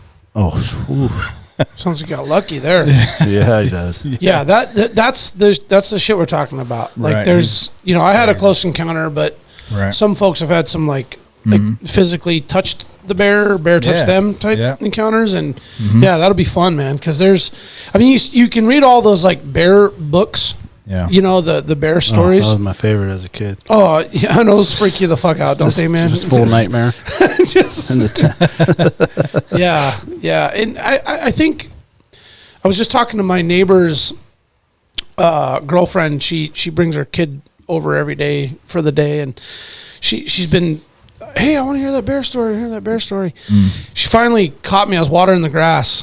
So I was just out there with a cold beer, just watering the grass. She said, hey, I think you got a few minutes to tell me that story now. I was like, hell yeah. So she walks over, and her dad's like a old school, like been hunting since the 60s. Tons of bear stories, been charged, killed stuff, had bears come in, like the whole nine. And so she's been around it, heard about it, and I got a chance to finally share it with her. And it's really, it's interesting when you share your experience with somebody, because if you're an Alaskan and you like to play around in the outdoors, I think everybody's kind of like almost waiting for their moment where they have like something kind of happen. Yeah. Whether it's just an encounter where they see it too close for comfort, and then bear just scurries off, which happens most of the time. Sure. But they're really they're very engaged to know about, like, I can go to work or something and tell them, oh, I'm moose hunting and we shot a moose, and you tell them a story and they're just like, oh, cool. I've heard 100 of those. But you tell them a bear encounter that's kind of sketchy, they're like, oh, what? Yeah, you got it. I go hiking all the time. I mountain bike. I fish the Russian. and then so I think it helps give them perspective on the ultimate respect for what the predator is. Yeah. And what they're capable of. And so it kind of almost like resets your mind, like, all right, don't forget your bear spray. Don't forget your 44. Like if you haven't had any things happen in years and someone tells you a story, you're kind of like, oh shit, I should probably like re-up my my conscious on bear stuff. Yeah. Because they need to be respected. Yeah. Oh, for sure. It was. I looked it up. It's episode 66. Raw Organic Fuel was the name of that, with Tristan Buchanan from Create 38. The story is right in the beginning, so if you don't want to hear the whole like episode, half an hour.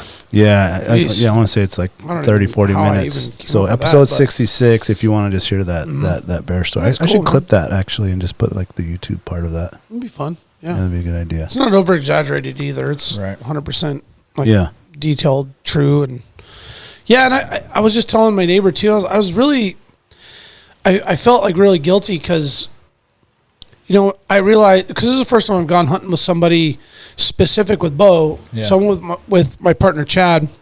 He's been on the podcast, Chad Arntz, Mountain Division. He's been on the podcast quite a few times, and Badass Hunter. And we went out last year, and he wanted to take a sheep with a bow.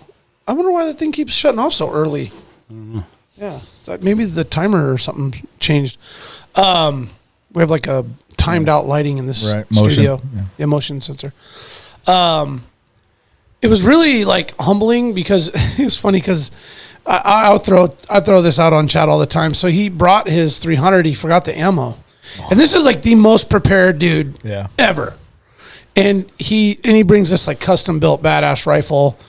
You know, his loads are all custom, and this shit's dialed. And he forgets his fucking ammo. He's like, well, I'm just bringing the bow now. You know, like I don't have a choice. I mean, he had my rifle, but he's like, I'm stuck now. So moving forward into this bear hunt, he brought the bow only and his pistol, you know, and he had backup. But the respect now for going on a hunt specific to take an animal with a bow changed my perspective on a stock, on an approach, on like everything, kind of how you like gauge when you actually find an animal, decide you might make a play, how you're going to go about it. Like it changed everything. Right. It just opened up this whole new world now. I'm like, wow, this is, I mean, I want to go on a hunt, even if I have zero participation in taking an animal, just to go and watch it and be part of it. It's fun. I mean, getting into the sensory range of an animal really, really close, which is what you pretty much have to do with bow. Yeah. Even 100 yards is close. Right. 60 yards, 50 yards, 40 yards, 30 yards. Right. You see some of these guys that take peninsula bears and Kodiak bears and you know, they're like 10 yards away and it's like, that is fucking intense. Right. Yeah, that's scary. My boy's bear last year, Father's Day last year, right before he shot him, climbed the tree, was right at the base of the tree stand at the bait. Oh, wow. Yep. That was a good time. Yeah. He's basically sniffing your feet. Yeah. Yeah. Yeah. Yeah, I mean, you just can't. Getting that close is. Yeah, and with a rifle, you know where your like range is, and then like the 100-yard mark is like, I don't know. That's where I like to try to, get at an animal because I feel like I can make the best ethical shot. Yeah. But you know that there's like this like tolerance or whatever. There's like, I know I can do this thing within 150 to 300 yards. Yeah. With a bow, you're kind of like, man, this thing's going to be close. Like, however you shake it, it's gonna be close. Mm-hmm. So I don't know, man. There's just like that's a different really feel. Exciting. Yeah. Like, it is a different now I'm feel. like, man, anytime anybody's going to go bow hunting for something, I just want to go and check it out if I can. Yeah. What about what's your opinion on the crossbow?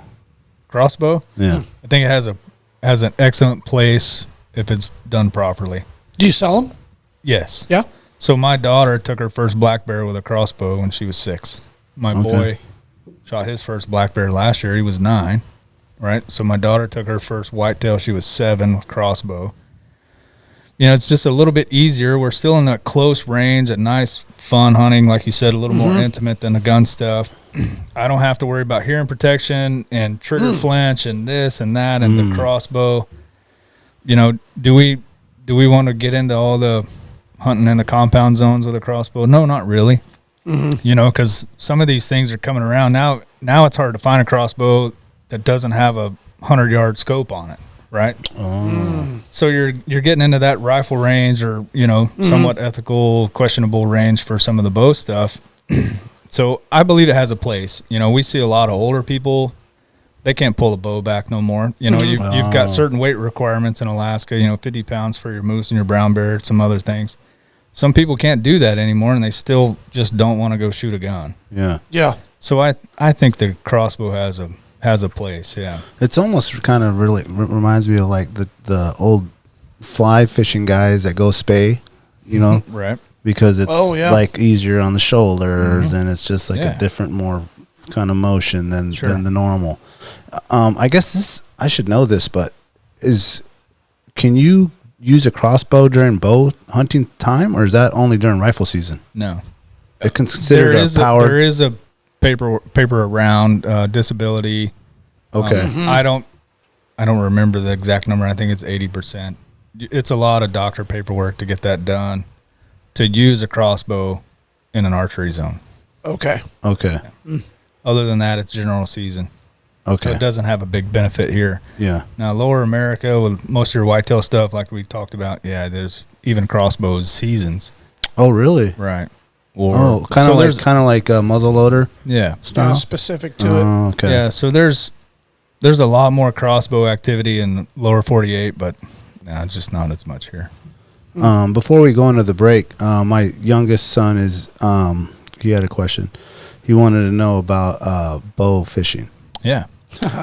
Because nice. he's not big into. We're big Sure. fly fishermen, and my wife and my son and my other one. He's into the bow. Yep. And he saw a video of some guys bow fishing, and We were I bow was like, fishing last weekend. I'll ask about it. Yeah.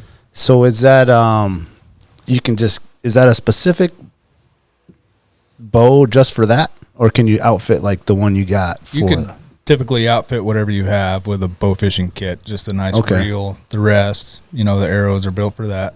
Okay. Yeah, we were bow fishing last weekend.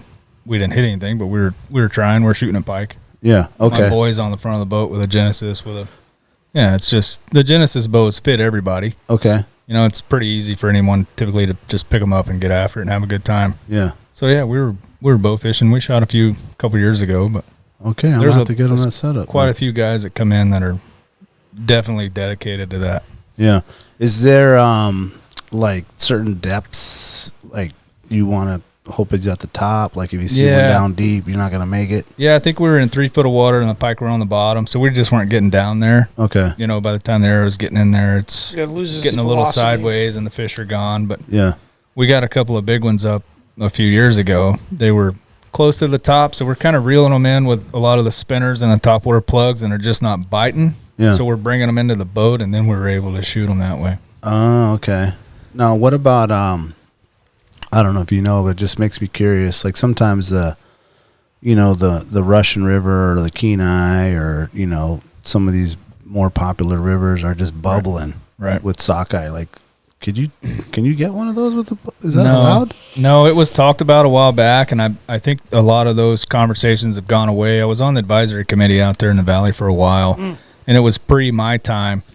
I think the board decided against that, and the main thing was species misidentification. Like they don't want anybody shooting silvers or a king, right? Okay. Yeah. So I do remember some talk about that, and they were trying to go after, well, can we bow fish dip net species or the chums or the pinks or something? Mm-hmm. And it just become species mis-ID was the biggest thing at that time, yeah. So what is allowed then? Just lake? Just your pike. Just pike? Yeah. Oh, okay. I think that's fair. Up here anyway. I know. Right. Yeah. I think that's fair. I mean, Sure. shooting fish in a barrel would be kind of like Right, and then that's really kind of be yeah. Well, I don't know. You're allowed to get them with your net. Yeah. I think the fish identification's the easy out. Yeah. You don't accidentally smack a dolly or a trout or Yeah, something. absolutely. Yeah. And that's at the time that's what I remember being the biggest thing. Of course there were some jokes of people shooting each other out of their boats in the Kenai dip net and stuff like that, but it was the miss ID and shooting sport fish. Oh, that's a person, not yeah. a pike. Yeah. Yeah, it's not a bite. Like you said, your dollies and your trout. Nobody's shooting that stuff. Yeah. Oh, good to know. Okay. Are you involved at all in like any of the Alaska State certification stuff? Is that just a separate? We're all instructors. We've gone Okay. through the certification to do that, and we Yep. used to volunteer from time to time. It's just so hectic now, especially with the class schedules. It's hard for us to do running the shop full time. Yeah. You have to go through the state, like they want it to be at their facilities on their schedule, stuff like that. So there's no coming into a shop to do that. Okay. Yeah. Yeah. I wish we could do that, but there's time, there's a refresh and then doing it properly. So we just let the state handle that stuff. We can help get you ready and talk about the courses and all that, but we can't do it. Yeah. You can't have a person go online, do the test or do the book work, get that portion done, and then do the actual like field. Yeah. That's just state. Yeah, that's you sign up on their on Fishing Game, ADF&G's website. Yeah. Sign up with them. They got the schedules posted. Like the Hunter's Ed thing that we did. Correct. Very similar to that. Absolutely. Yeah. Same thing. Yeah.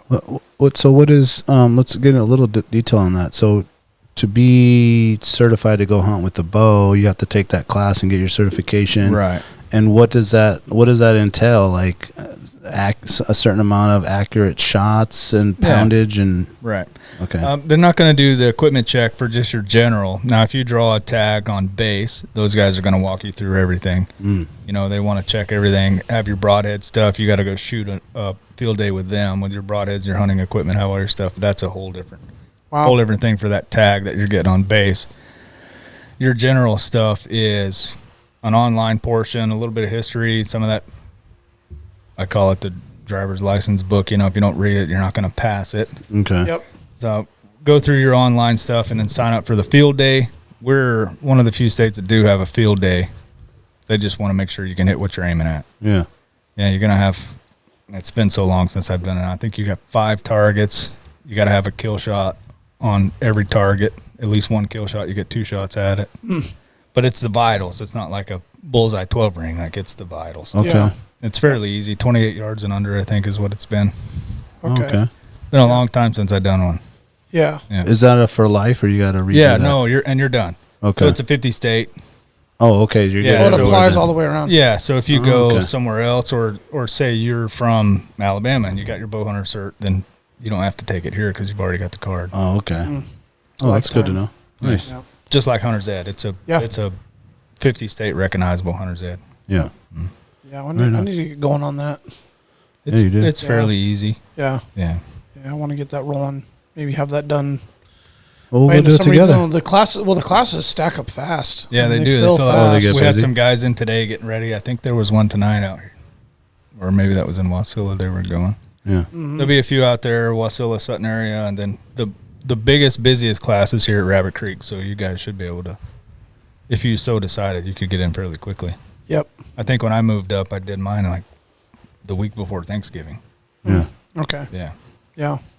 Yeah, and I know the classes in in the valley maybe too are maybe a little easier to sign up for in terms of like class don't fill up as Sometimes fast. we don't have as many dates typically out there. You've got True. a lot more volunteers here with Gina. Oh, and definitely. The people So that- that's what it's all about is a volunteering. yeah. Yeah. Right. So you got to volunteer 4 hours of their time or shit, I think it's longer than that. Like 6 maybe? Normally it's 4 for just your shoot stuff, and it's just refresher. Okay. Yeah. Yeah, it can be done a little faster, but it just depends on how fast the guys are reading through. Yeah. Yeah, you have a little blood trail class to figure things out. Oh, that's cool. Yeah. Yeah, good to know. Yeah. They got a kids one? No, it's all the same. It's all the same. Yeah. Oh, right on. Maybe we'll all go do it together. Yeah, it'd be cool. Be fun. Yeah. Need to do it. I want to do it. Yeah. Gonna do it. You should. All right. Sign us up. Let's take a quick break and we'll be right back. One more.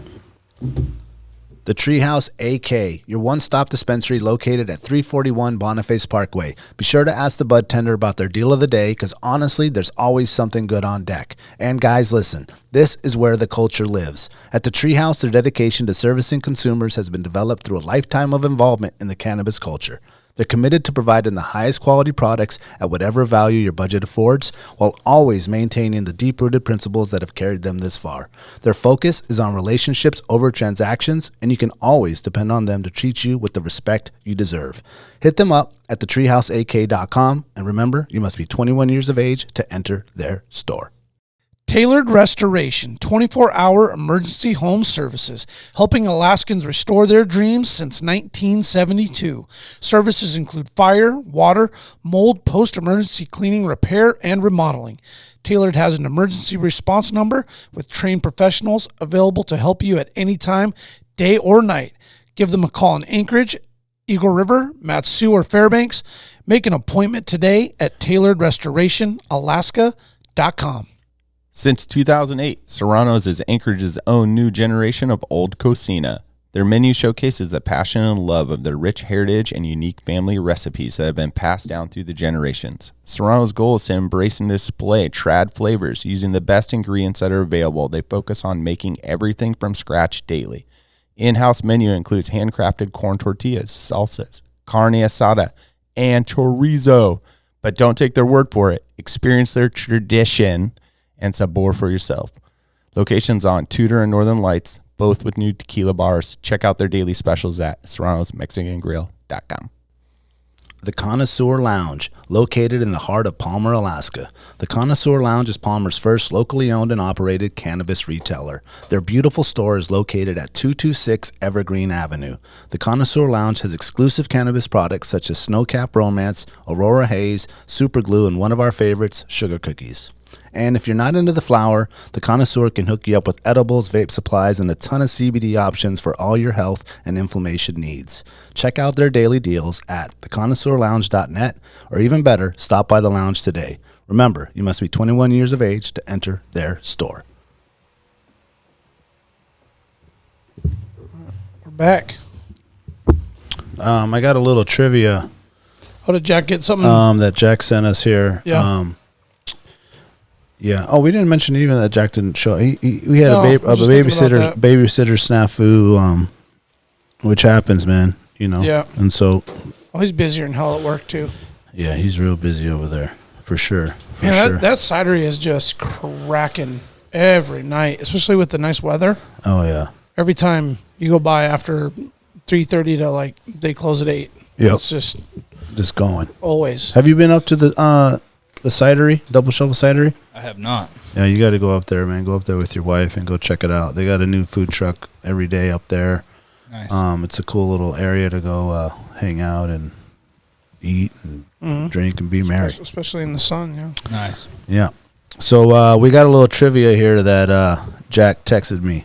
Oh, man. So let's check your knowledge here, Yeah, Chris. if you listen to any of our podcasts, our trivia is pretty spot on. So I hope you brought your A game. I did not. I don't know if you sense the facetiousness in that like comment. I see the grins. Yeah. Okay. I'm awesome. I don't know about you guys, but Alaska Native word for bow. oh, come on.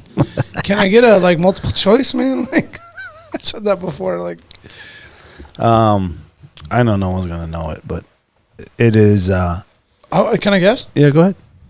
Tuka. Ooh, that's a good guess. Starts with a P. That's a Tuka. Tuka. Okay. All right. Very Chris? specific. I got nothing, man. Nothing. All right. It That's a is. tough one. Yeah. Pasiksi.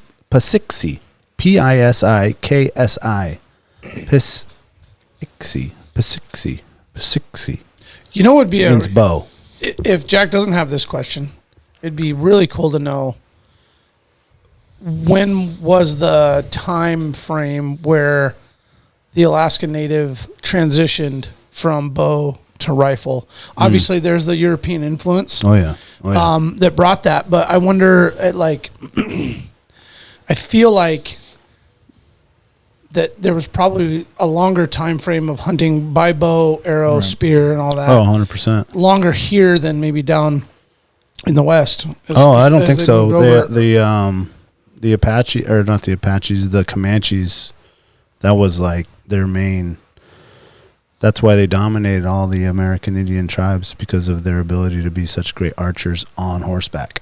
Yeah, you mentioned that before. They train the kids. And they train the whole kid, thing. so by the time he's like 12, he's like 100% proficient on full gallop, full ride, sideways, shooting under. They would hang down low and shoot from under the horse so that they could just shoot and then sit up and not get hit back. Yeah. Ain't that some shit when you think about like just trying to hit a dinner plate with a bow at 30 yards? Yeah. And it's like, it's not that easy. Yeah, standing still in your backyard. Right, in a perfect, like, controlled environment, and then you're going to get on, like, a moving object, like, and not, like, on a four-wheeler or a car or something that's, like, steady-ish. Like, a horse is, like, galloping, and then you're going to actually, like, draw and then locate and still, like...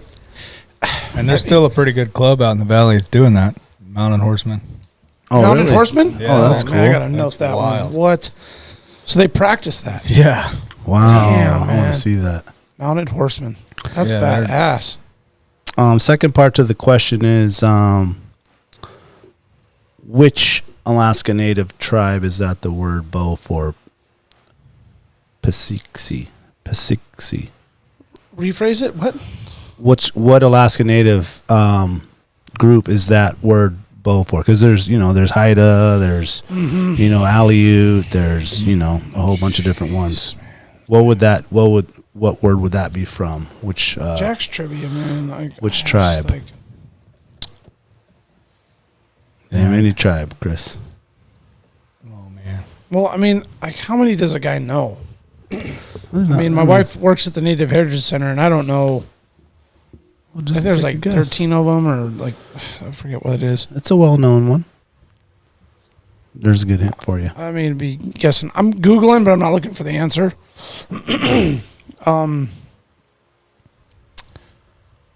This is like way too hard, man. Like this. Just choose a native culture or I'm like drawing a blank right now. Like Put you on the spot. yeah. Well, Like this is like Chris trying to do his moose call right now. Like it ain't full stall. You're welcome. I made you red again, man. Look at you. Tell me it's not a sensitive subject. I mean, you didn't chase one off, did you? No, no. It's a blush easy thing for me for some reason. Yeah. Are you a ginger?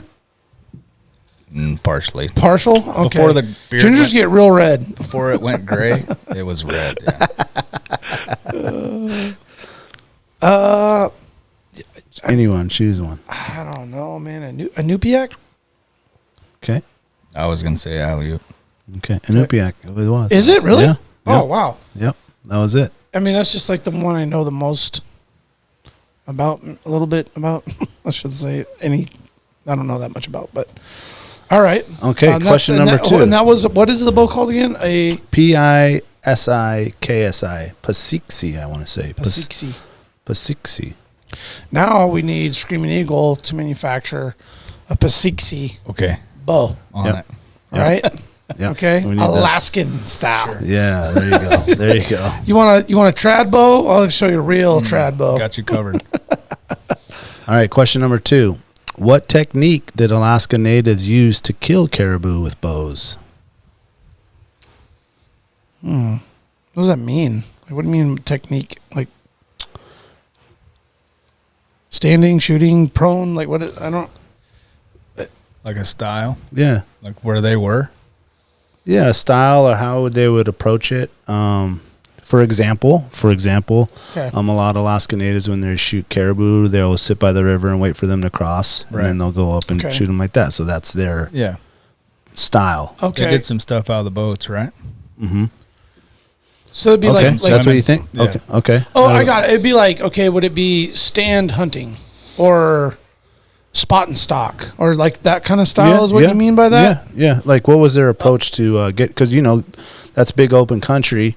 How are they gonna get close enough or whatnot to get to them? I'm gonna say stand when you refer to like standing by the river. Like if you know a highly used game trail at a certain time of year, or like an area where you can set up and they're gonna cruise through, and you can set up Like an ambush point. Yeah. Yeah, I'm gonna say like stand style ambush. Yeah, ambush. Yeah, I mean Okay. stand hunting. Good. That's pretty close. So the answer is caribou hunters would pile up rocks to resemble human figures, and they would build long lines of these pretend people, Inuit people, to frighten the animals into corrals where they could be killed at close quarters.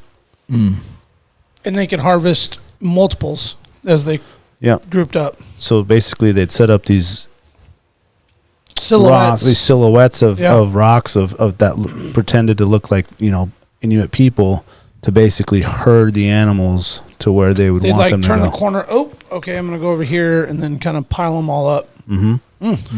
Like a close example of that is I've read a lot on the Comanches and a lot of that stuff, and they would do a similar thing where they would like spook them with their horses or whatever into narrow valleys and narrow places where from the top funnel them in. The archers would be on the top, and then once they're funneled in, they would just Right. or they would do the cliff thing. Yeah. That was another way where they would get a bunch too. So that's interesting. Some pretty tough ones, Jack. Thanks a lot. Yep, one more. Oh, One more. Twisted cables were reinforced for spring and power for the bows. What materials did the Alaska natives use for this? What were they making their bows out of? Like the strings and stuff. I want to say like a hide, like a seal skin, something strong, something that can like dry out and then be reused and resilient. So, yeah, like or would it be like maybe like a vegetation bark or root? Mm-hmm. I'm gonna go with that. I'm gonna say like a plant root. Okay. Something that they could like pull out of the ground, and it was stringy, and maybe it had a little bit of stretch or something to it. I'm going on a limb there. Okay, Chris, any guesses? Yeah, that's where I was headed. It's going to be either that. Yeah. Jack's skunking us. Yeah, he is. Yeah. Caribou or beluga whale sinew? The stomach lining. Is that what that is? Sinew? That's more like no, some stomach lining are way too like soft. like a tendony kind of deal. You know what I'm saying? Oh, like off of a hawk, like maybe something. Yep, something like that. And then strong stretches a little bit. And then like the Comanches and stuff, they'd use that off the bison. Okay. Or the buffalo. So I was way off. Well, I was kind of close, man. That was I went with the vegetation thing. I was thinking the seal. Yeah. Skin or something. You know, I'm curious on what they use for the wood portion of it. Right. You know, what did they use, like an alder or something that was kind of bendy? You know. Yeah, like what alder or willow or something that did they cut? Yeah, the Comanches used some sort of specific branch. I forgot what it was, but they don't have that up here. You know, No. different trees. What's trad bows are wood, right? Mm-hmm. What are those mainly made from? Do you know? There's a lot of guys use a lot of stuff. You use an oak. We see a lot of Osage orange stuff. Guys doing their own thing. Bamboo. They just using all kind of laminate. Yeah. What's your trad bow game? Are you guys pretty heavy into the trad bow? It's picking back up. There's been a lot of interest in it, but just like entry level stuff. You get a few serious guys through. There's quite a few trad bow guys they got a nice club going. The guys in Chugiak got a nice club. It's kind of a growing interest. We're seeing it come back quite a bit. Yeah. When you say come back, is it something that fell off when like the compound thing started, or like no? We kind of see that up and down. Oh, we'll see a lot of compound stuff, and then everybody kind of wants to go traditional. So just kind of trendy up and down. Okay. Yeah. Yeah, a lot of trad bow sales today. Guys just coming in, people wanting to do the fun, not the serious stuff we talked about with the sights and all that. Yeah. It's something, you get a lightweight recurve bow or a long bow. It's something that typically anybody can pick up and shoot in the backyard and have fun with. Yeah. Yeah. What does recurve mean? Where your limbs you do your recurve over. So your long bow is typically just one long bow with your reflex. Okay. Your recurve bow is the limb recurve. Oh, gotcha. Okay. So that's when people mean when they say I'm shooting a recurve. Yep. Okay. Oh, it's almost like a W, like your limb's coming back over itself up top and bottom.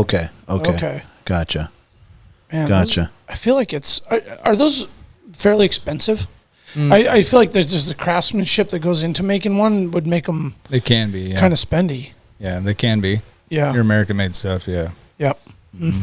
Like more than the compound stuff, or as much or more than depending on how custom you're getting. Mm-hmm. Yeah, there's some guys $2,000 for your trad bows. Okay. Oh, wow. Just depends on your bower and who's doing what. Yeah. Wow, that's next level. Yeah. Yeah. And what's like I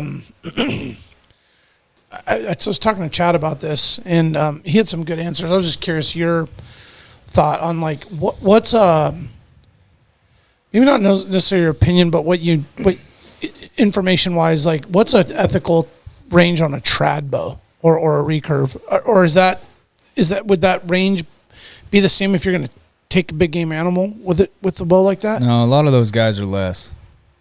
Okay. I don't hear many of those guys talking about 30 yards. Like that would be a long shot with a trad bow. That's the guys coming in, yeah. Okay. But It's like, is not that been like the 10 yard would be like the range on a trad? Like you would want to be really, really close. That's so close. I mean, it seems like really, really close. I mean, that's what I said, like a 30-yard max. Okay. Is what I hear a lot of guys come in. It's not something I've gone to the woods and tried to hunt with, so. Yeah. Yep. So you haven't like experienced No. actually trying to I'm take still the guy that throws his bow down and shoots with a rifle. So. That's a good point. That's true. You're like, yeah, this is like, I might use this, but I'm going to use this. Opportunity. Well, that kind of leads me to the other question. What have you seen a lot of technological advances in bows? Because I know they come out with one every year. Like, doesn't Right. Matthews come out with like Everybody. the 2022 and the Everybody 2023? And Yep. is there really a big difference year to year or like decade to decade? Yeah, every 5 years is what I feel like we're having good advance. And Okay. it's not like mind-blowing crazy stuff, right? But there'll be nice changes. Everything's coming in line now, so a lot of your components are getting in line with the riser. You get a lot of integrated stuff. You know, Matthew's got the bridge lock. Hoyt's done the Picatinny rail. So instead of all your accessories and everything hanging on the side, everything's coming in line. Nice balanced package, trying to cut all the weight and the bulk. Okay. That's just recently come on in the last couple of years. Like a weight reduction in the overall weight You're of the bow. shooting for that, yeah. Yeah. What 'cause about mine's materials? heavy. Material-wise, everything's been the same, but for a while there, I feel like everything was cutting weight so much that you started to have problems. Okay. So, yeah, there's a lot of energy in these things, right? There's Yeah. a lot of stuff going on. There's only so much you can take out before something happens. So every 5 years we see a good change. I think it's a good time to upgrade for guys every 5. Of course, we have the guys that do it every year. Mm-hmm. And, yeah, every year. This November, Matthew's coming out. Everybody's every year. Oh, is that Yep.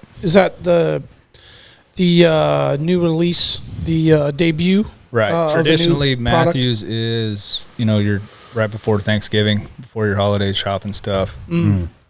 Hoyt kind of floats back and forth. Sometimes they're in October, sometimes they're December, but everybody generally is. Is there kind of a race? Is there kind of like a race? Sometimes to- sometimes it feels that way. Good Yeah. question. Yeah, I mean, they're all competition, Right. but with competition, it breeds advancement and, Sure. and growth, and Yeah. I'm sure there's like the sales and financial side of Right. the competition, but there's just that like trying to kind of be ahead of the curve, so to speak. Yeah. Right. And I know PSE just released another bow this week for the hunting line. So, yeah, the guys are always trying to change it up and get ahead of the other ones. And, Yeah. yeah. Is there a specific time of the year where like the old stuff's going on sale? Is there a better time to buy? That depends on your location of the shop. That's typically a myth for us. Okay. So we try to base our inventory where we don't have a bunch of stuff left over Okay. when the new stuff comes out. So yeah, we might have onesie twosies, but we don't have enough to just an overstock where you're blowing them out or anything. we don't have like enough that. to just give them away. Mhm. Right? You're trying to just recoup what your cost was at that point. No. We just try, like I said, we try to base it to where guys are coming in, they're looking for the new stuff, so we can put it on a hold. Hey, I'll have X amount of bows on release day. The manufacturers, like Matthews and Hoyt, those guys do a great job of getting bows the day they're released. They're in the stores. Like, we're all sitting around waiting on the UPS guy. Hey, come on, let's go. Yeah. So we have quite a bit of inventory coming in. We don't always know what the changes are. Everybody always thinks Depends on your rep and if you can beat him up enough. But typically they just don't give us a whole lot because they don't want anybody spilling the beans. Yeah. Right. Yeah, they got to keep it tight-lipped to some extent. It seems like there's been a lot of advancement maybe in broadheads more than other things. I mean, I know there's a big debate like fixed versus mechanical and all that. Like, where do you stand on that? I'm the bad guy. I love mechanicals. Okay. Okay. Yeah. They're Why does easy. that make you a bad guy? It's almost like people are disappointed. Like, oh, what do you shoot those for? Because they're awesome. Yeah. I don't have to worry about anything. make a big wound They make channel. big holes. Like, Of course, there's really nice steel out. Some guys at some of these higher end companies are making phenomenal broadheads. Iron Will guys are doing a great job. They're super hard steel. Yeah. They're expensive. You're paying for what you get for sure. Yeah. But there's not a bad blade out there, I don't think. Okay. We keep the selection small. We typically sell what we use or what our close friends or family or the guys in the shop are using.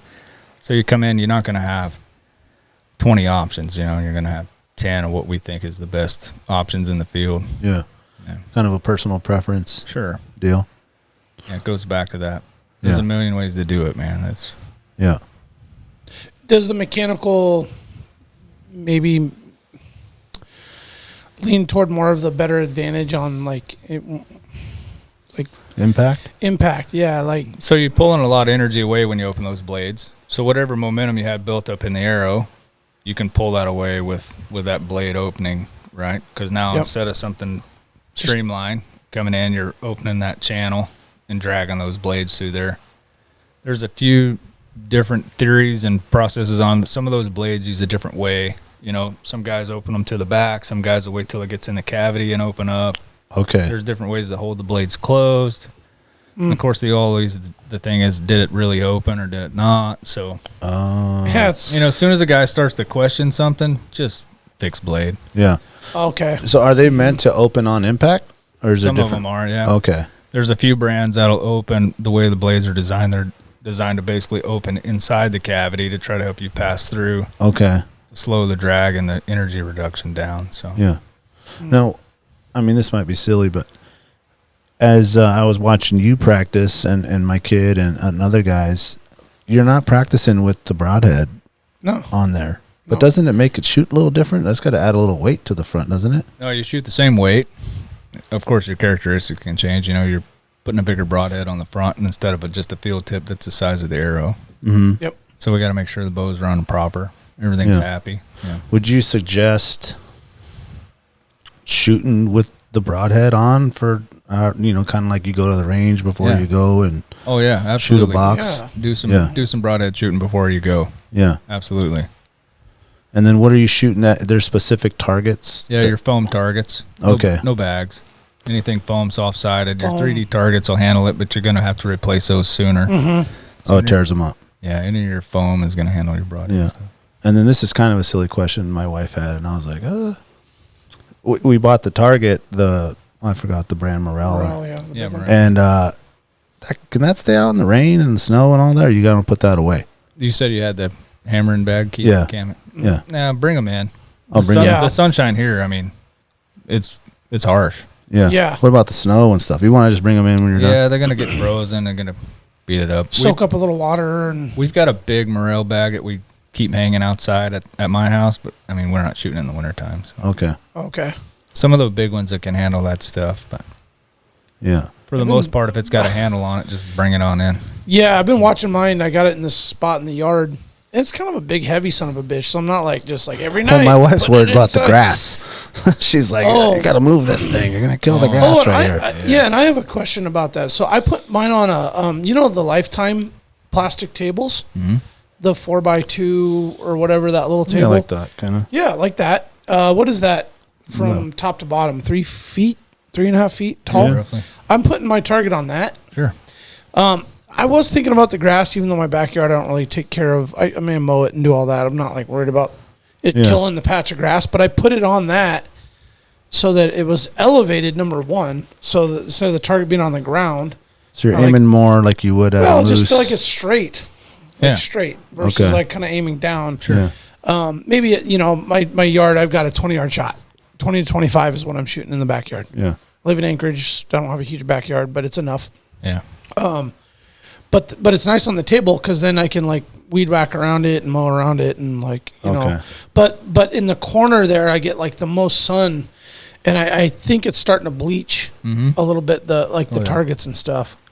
Because the back side of the target I haven't started shooting yet because the Morel has the target side, and you flop it and then it's got targets, but then it's got a vital section. Yeah. Right. And I've been saving it. Because I was like, man, I wonder how many times you can shoot these things before you shred them up, and now the block is starting to like the center bullseye.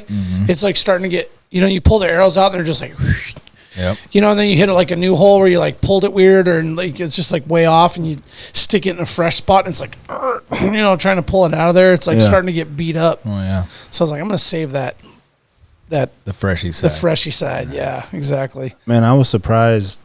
Like even that little Genesis my son has, and it was only cranked to like 3. And he missed, and it went right in that flower bed, man, like all the way through that 2x4. I was like, oh my God, don't miss and kill someone walking down the street. Right. That's a little dangerous. Yeah, I figured out real quick because I went out and got set up. Dave set up my old expedition that I got. I got it. It's funny. I just thought of a story when we were on break. I'll go back to Dave in a second, but I think I was selling a 4-wheeler, a little youth 4-wheeler, and I got a call from a guy, and he wanted to trade me a bow for the 4-wheeler. And I'm pretty sure it was you, Chris. I think you were looking for a 4-wheeler for your daughter probably at the time. Come on out, I'll get you set up, man. We'll trade straight across. And I was like, all right, yeah, okay. And I was like, no. I mean, I'm just trying to sell this thing. I think I wanted like $700 for the 4-wheeler. Didn't run that great. Yeah, it was a little like 90 cc 2-stroke. Wasn't running all that good. I bought it, and then I bought another like cleaner, newer one that ran good and wasn't such a finicky bastard when you're trying to ride with your kid, and they're like, "Dad, it died again," and you're like, "I'm gonna ride back," and then I was like, "No, I'm good." And then a guy called me, like I took it off Craigslist. I posted it again like 3 months later, and then a guy hit me up and wanted to trade a bow, and I'm like, "Man, this is the second time somebody's asked me." I'm like, "You know what? Screw it, man. I want to go buy one, but I've like haven't gone out there. I don't even know what the hell to do. This dude's talking me up on this thing being all accessoried out, thousands of dollars into this thing. And I'm like, I feel like financially I'm getting the better end of the stick because he's going to get this like 4-wheeler. He's got to put a new carburetor in, do all this stuff. And so I get this bow, take it straight home, dry fire the goddamn thing. Oh boy. Blow the fucking side out. Yep. Some other stuff. The strings were destroyed. I was like, my daughter were sitting in the living room and I draw it and I'm like, holy shit, this thing's like hard to draw back. So as I'm pulling back to like release it, I clipped the trigger. And some plastic chunk, ding, ding, ding, ding, ding, smacked her in the neck. She's like crying. I'm like, oh my God, I dropped the bow. I'm looking for blood. Like, luckily it didn't get her like that. But I put the thing in the safe and was like, never touched it again. Right. 4 years later, finally go get it all set up. Here we are now a month later. Yeah. Shit, man, I forgot I was gonna go. I had the story before. I'll think of it here in a second. As you think about it, I got a question. Yeah. What's the a new person like me, compared to like a guy that's been in the game for a long time? What's the range of like price? Right. Like what's like the starter bow, a really good question, versus like, a guy who's been doing it, he's trying to get the top of the line. Right. Hoyt's got the carbon bow, so those things are that's your highest. Your Hoyt and your PSE carbons are because they're light up there, 18 because of the material. Yeah. $1,800 to $2,000 for those guys. Just the bow. When you say just the bow, nothing, no rest, no peep, no sight, no accessories. Okay. You got to piece it all together. Yeah. Wow. And sometimes we'll throw a bunch of stuff on there to show you what they look like, but all that stuff is typically not included. Some manufacturers and the guys, they do give us bows with all the accessories on them. So we have a few elites and some other stuff. We got some bow tacks that come kitted out with like a starter package. You got a sight and a rest, your quiver, all your basic stuff you need to get going, go have a good time. Yeah. Those are starting at around $600 and up. Okay, that's not bad. Yeah, and that's where I was going because I went in and got it all. You had to get all fixed up, just fixed and set up new strings, the whole thing. And I asked him, I'm like, so what's this like bow? So apparently back maybe 5-6 years ago, that was a more that brand was a little more select in like bow shops, but then maybe they've like sold out. I try to use that word lightly. You said obsession or expedition? Yeah. Yeah. Right. And then now it's like you can get them in Cabela's and Sportsman's Yeah, and all that. And small guys, a couple of small guys trying to do their thing, make good bows. Start Yeah. out small. Eventually, need to start selling a product. Yeah. Not moving in the shops. Mhm. You know, it costs a lot. You know, time is money. You got to pay your people. You got to buy your material. You got to do your stuff.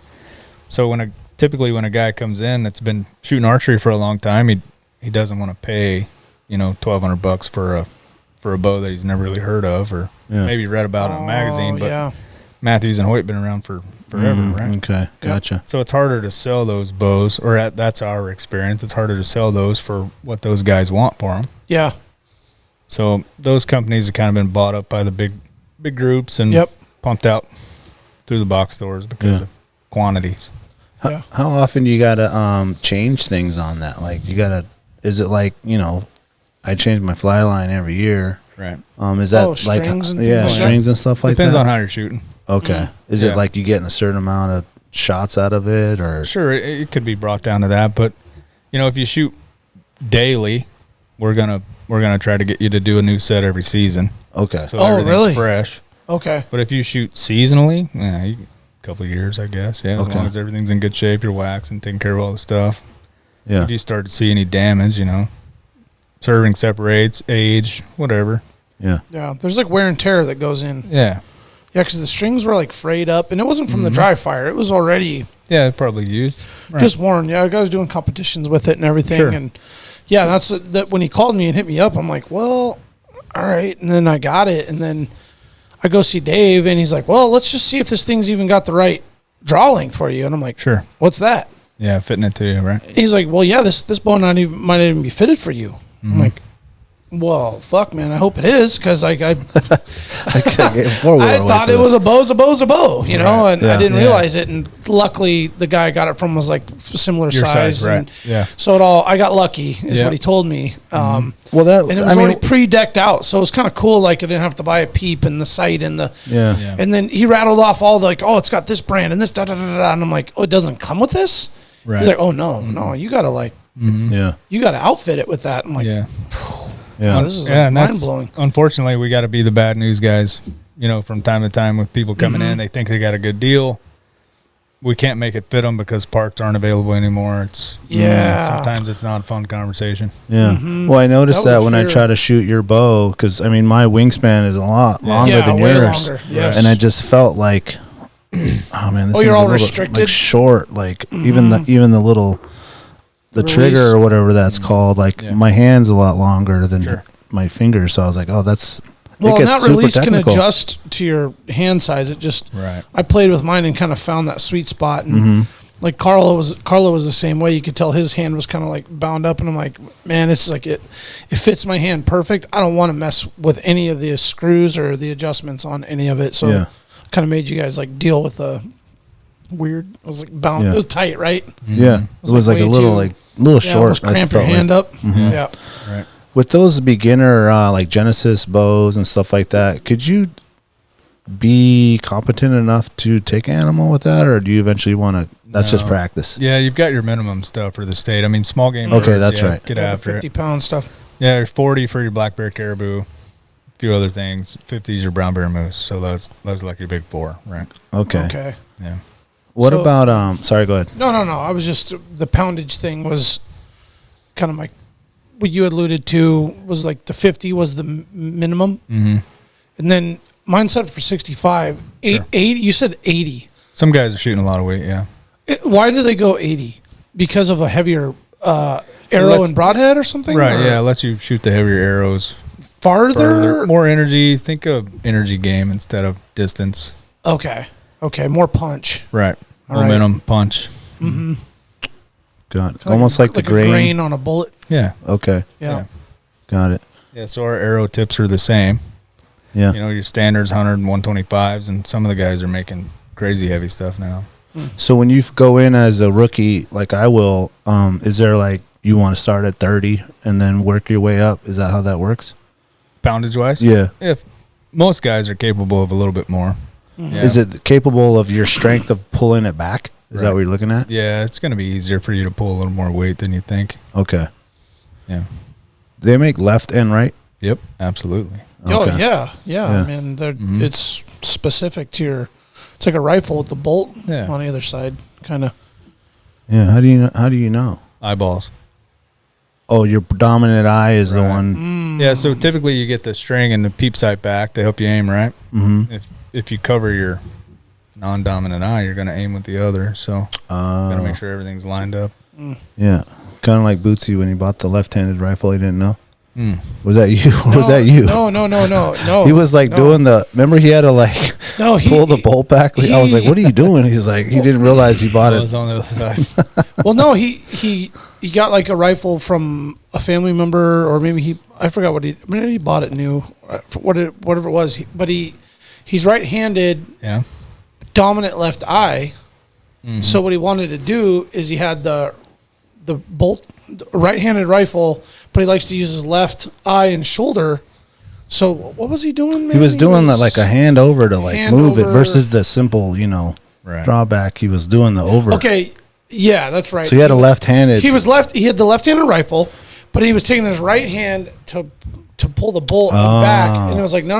If you're not on this side, you need to use your left hand because he's right hand dominant, left eye dominant.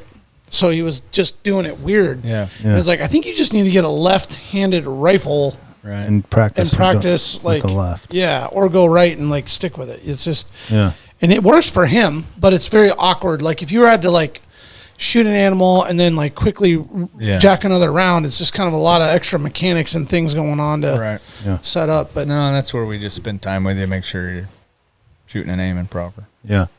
And that's like what it comes down to, right, Chris? Like you don't come in and like, I want a Matthews. I'm Matthews or nothing. You're going to go like... Some guys do. Well, no, I know. But I mean, if you got a greenie coming in who hasn't done all the like in-depth research on all big 5 brands, I'm like, okay, man, line me up with a Bowtech, a Prime. And like you're going to get the bow that fits him right. Yeah. Before you start talking we're going to have a discussion and see what you want to do. And talk about a few options and try to help you pick out the best one. Yeah, I've heard that the bow chooses you. Yeah. Yeah, and that's kind of what I was kind of alluding to there. Is like, and that's what like you said, you don't know anything. You're completely green. Mm-hmm. You could come in and spend 20, 30 minutes in there, and you'd find what you like. Yeah, you'd be able to feel the difference. Okay. Have you done much of the courses? Like Kincaid has like that archery course and stuff like. Yeah, Kincaid's awesome. Yeah, I've heard awesome things, and once I get mine and my son gets his, I mean, we're just gonna ride we live semi-close. We're gonna ride our bikes and start doing that. Is there other ones around the state, or is that the main? So we just got approval in Wasilla, and we're working towards having a range in the valley. Okay, cool. It's not going to be a walkthrough like as technical as Kincaid is. There's a lot up and down, really nice trail back there. Yeah. I'm going to go check this one out this weekend. I know the guys are texting me today saying it's getting ready to go. So out in the valley? Yeah. Is there other ones around? Is there one in Soldotna? The guys have a club down there. Okay. Right. And then, so you got Kincaid, you got On Base, Black Sheep. Okay. It's not a walkthrough. I think they have an outside. I'm not a military guy, so I haven't been on base in years. Mm-hmm. They've got a range there. They've got a club. Cook Inlet Archers has a nice walkthrough range in Birchwood. That place is really nice. They've done a great job there. That's a lot of fun to shoot that as well. I've seen a lot of those in Arizona. Our family has a place down there by Tucson, and every park seems to have a archery section. Right. You got to think of population though. Like Alaska doesn't have it. No. Yeah, it's a select group community that does this versus thousands of people in a multi-million population center. I wonder if there's if they even had the numbers for like this state is like has the most bow hunters. Oh, like per capita type? Yeah. Oh, per capita. Yeah. Any guesses on that? Numbers I think we're pretty. I'd say we're probably up there, huh? Right. I think Texas would probably be a bunch too. Oh man, yeah. Because they have seasons. I mean, like there's specific area. We don't. I mean, we have our little seasons, but it's like August 1st to the 10th or something. Yeah, and they like little get windows extended for a couple of days. It's still just a week. Yeah. You just hope to go out and get lucky and find a moose munching on a branch out there. Yeah. I mean, it's not like you can call them in. They don't care. No way. They're all velvet up. I was successful a few years back in that hunt. It was so hot. As soon as we downed that guy, we were freaking out trying to get him out of there. Trying to get him out of there. Yeah. Horse flies and Get just him to the cooler and try to get in there with the guys to cool everything down. It was. I think that's something that we better start getting used to, because now every time, you know, that moose season opens, especially that caribou season, man, it's hot. Yeah, it is hot. It's hot. You better be ready to get that thing out of there.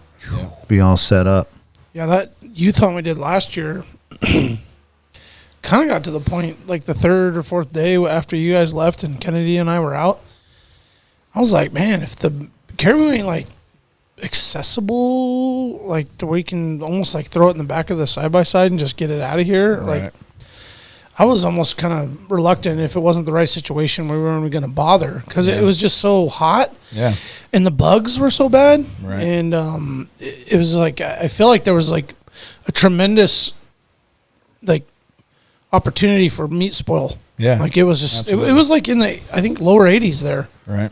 Yeah. that trip, wasn't it? I mean, it was, Yeah, it was hot. It dude, was hot. It was brutal. But you think, man, all these guys in you know, Utah, Idaho, Arizona, they're dealing with that every time. There's not doesn't get cold out they there. do.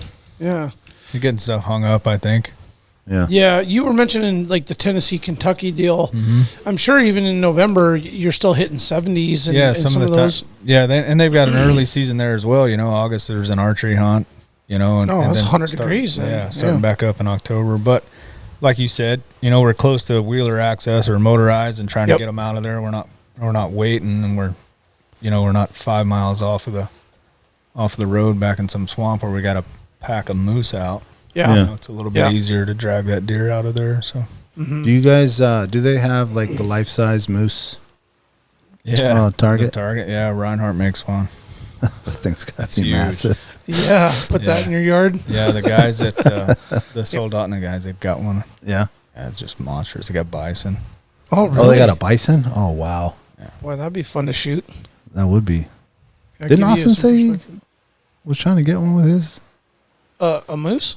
I thought he was trying you to get mean the bison. Didn't he say he was trying to get it with his? He's a trad guy, isn't he? Yeah, that's how I met Austin, his family, Yeah. Vince. Yeah. I remember when he was on that show. Like forgot. survival show or whatever it was? Yeah, and he was the only one. He had that trad bow, man. I was like, man, look at this guy, man. This guy's going for it, man. Right. Yeah, that was That's cool. how I met them a few years back. Mm-hmm. Yeah, we were in the blue shop, and his wife and father-in-law Vince. That's how I got to meet Vince. He's an animal Yeah. Oh, yeah? coming in. Yeah, a lot of fun with those guys. Have you seen an increase because of the price of ammunition and the lack of being able to find what you normally shoot? Yeah. I feel like people are now like, well, this is a lot. In the long run, it's going to be a lot cheaper. Yep. Yeah. Yeah, we see that weekly now. You know, it's been going on for a long time. You know, not everybody wants to go out and scramble for their box of ammo that's twice as much now. So, you know, a lot of our pistol guys are coming in because they're competitive with themselves and they want something to do. They want to be able to shoot. Typically, your arrows are reusable unless you have an like you said, miss at the flower bed, something like that. But Yeah. yeah, a lot of guys coming in still want to stay in shooting sports and just tired of shooting their ammo. Yeah. That makes sense. Yeah. Yeah, that was a big motivator for me. When I got out the first night and started messing around, I was like, well, this is cool, man. I'm not running through a, $50, $60 to $100 box of ammo. Right. I'm reusing them, and I have destroyed a couple arrows. Yeah. I have actually experienced that now. Right. And I don't even know what those cost. I got a bunch of arrows with my bow, and a buddy of mine gave me a bunch. But just the reusing and then no ear protection. Yeah. It's like all the same fun things of shooting, but without the bang and the expense. I mean, you got to invest up front for a relatively expensive piece of equipment and accessories and bows and maybe some lessons and all that stuff. Sure. But long term, you're pretty ahead. I mean, I've bought 10 boxes of ammo in the last few months. Yeah. At $100 a box. Oh yeah, could Some have of bought a them new bow. Yeah. Easily multiples. Yeah. just I mean, seen you think about it. My father-in-law's got a 325 Winchester short mag, right? I seen 6 boxes of ammo on the shelf in Fairbanks the other day, $114 a box. Ouch. Well, it's Yeah. getting Cool. crazy. That's the first time I've seen that caliber in 4 years. Yeah, even on a shelf. Right. Yeah. Yeah, I've got a 338. I haven't seen that Nope. ammo anywhere. Nope. That's my favorite rifle, and I can't find ammo. I have a handful of boxes, but I haven't Yeah. been shooting it Right. because I just don't even want to. Yeah. I don't even want to get into my stash. Nope. Not at all. Yeah. I mean, if I was hunting, and I knew I was only going to shoot it a couple times, Yeah. maybe go to the range and just Check make sure she's everything good. and go, Yeah, right. but I'm with you, man. I don't even. And that ammo's got to be $100 a box I'm sure. it for will be good stuff, when it comes Barnes or back. whatever. I played around. You seen that gun broker thing? Gun broker's like the eBay for guns. Oh yeah, Okay, yeah, yeah. yes. It was a partial box of 338. Partial box. Partial box. $158. Jeez. There was 4 rounds missing out of it. Wow. It was just blowing up on an auction. I was like, wow. Oh my god. I don't need it that bad. Have a great day. Yeah. What are some common like mistakes or misconceptions that people might have going into it? I'll say one that I know is that I realized right away, and my brother did, is just how you hold the bow. Yeah. You know what I'm saying? Because Right. if you watch any like movies or anything like that, Yeah, it's never. they're not holding it right. You know. Right. So that's one that I noticed. Is there anything else that you can think of that like right away you're like people are like, oh, I didn't think about that. Like we lock all of our bows on the shelf. They've got safety locks on them. Most people when they get the bow, Damn this thing. even their buddies, they come in the garage or whatever. They just want to pick it up, and the first thing a guy wants to do is just rip it back. Yeah. And that's where you get into that dry fire, Brandon, talk about, dry fires are bad. You're going to blow that thing up. You're going to mess up your strings, cables, limbs, cams. You could hurt your arm, something like that. But that's the biggest is just wait until you can grab a release, grab an arrow, and just, if you're going to pull it back, just might as well shoot it. Yeah. It's a lot funner to just let it go. It's a lot easier on everything to just shoot it instead of letting it down. Okay. Yeah. Yeah, I'll take another one. Yeah, let's do it. Yeah. Let's do it. You have any a good story you can leave us with, like maybe like a close call you had? I mean, I know you see when these guys are going after these bears, they're shooting that thing. Thank you, and they are ducking because they don't want to be seen because obviously the bear's going to go after the whatever they think bit them. Do you have anything close? Maybe that something happened, got a little hairball, or maybe a story you heard of somebody, one of your clients or someone that came in. Gary was the one. Just a wounded bear, tracked that guy. That was just a crazy situation that he ended up with. It wasn't really a whole lot with the bow stuff. No, I'm drawing a blank. You put me on the spot. Okay. As soon as we stop the recording, you'll think of it. Yeah. I would. I'll come up with something. No, I got nothing. Yeah. Not on a crazy story, really.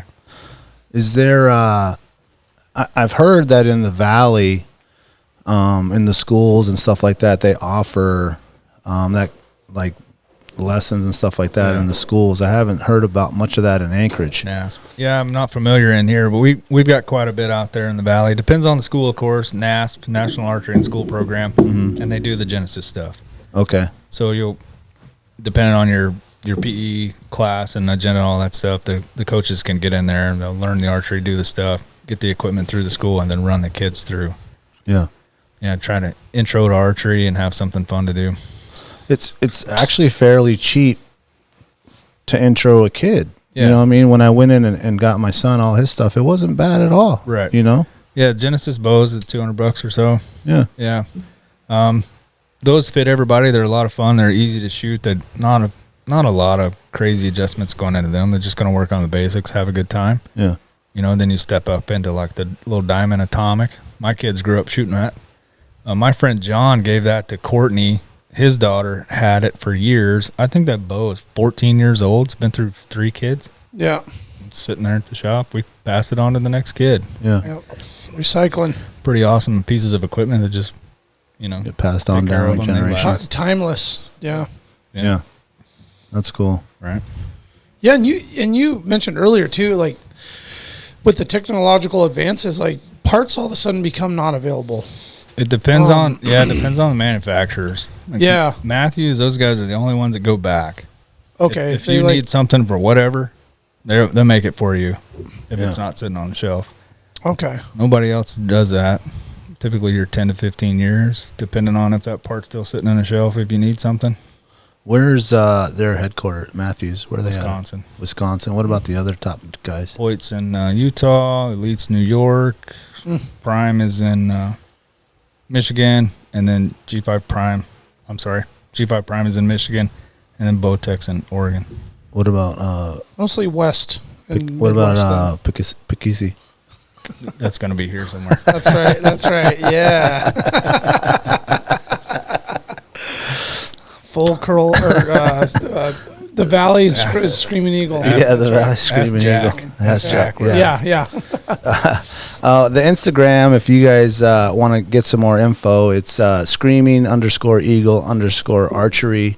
The website is screamingeaglearchery.com. Yep. That's It. And you guys can find these guys on there. What's the you guys open pretty much every day? Hours? We're closed on Sunday, Monday in the Valley. Okay. We're reachable on this stuff. We do our best to get back.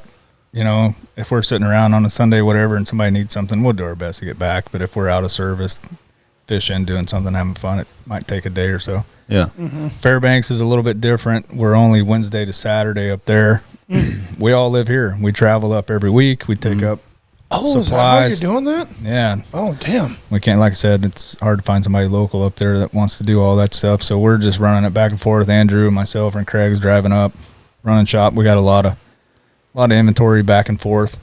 You know, about the time we take something up there, we'll need it here. So it's that game. It's a learning thing. We're figuring it out. But everybody up there has been great. Fairbanks community just supporting us heavy. It's awesome. Yeah. That's great. That's great. Big shout out to the Fairbanks boys. Absolutely. Yeah. And you got a lot of cool merch. We try. Yeah, you guys have a lot of cool shirts and hats and beanies and the cool things like that. Right. Your guys' logo is awesome. I love it. My first truck was a Bronco. Everybody gives me a hard time. You got a Bronco on a archery shop? You know, it's my first truck, man.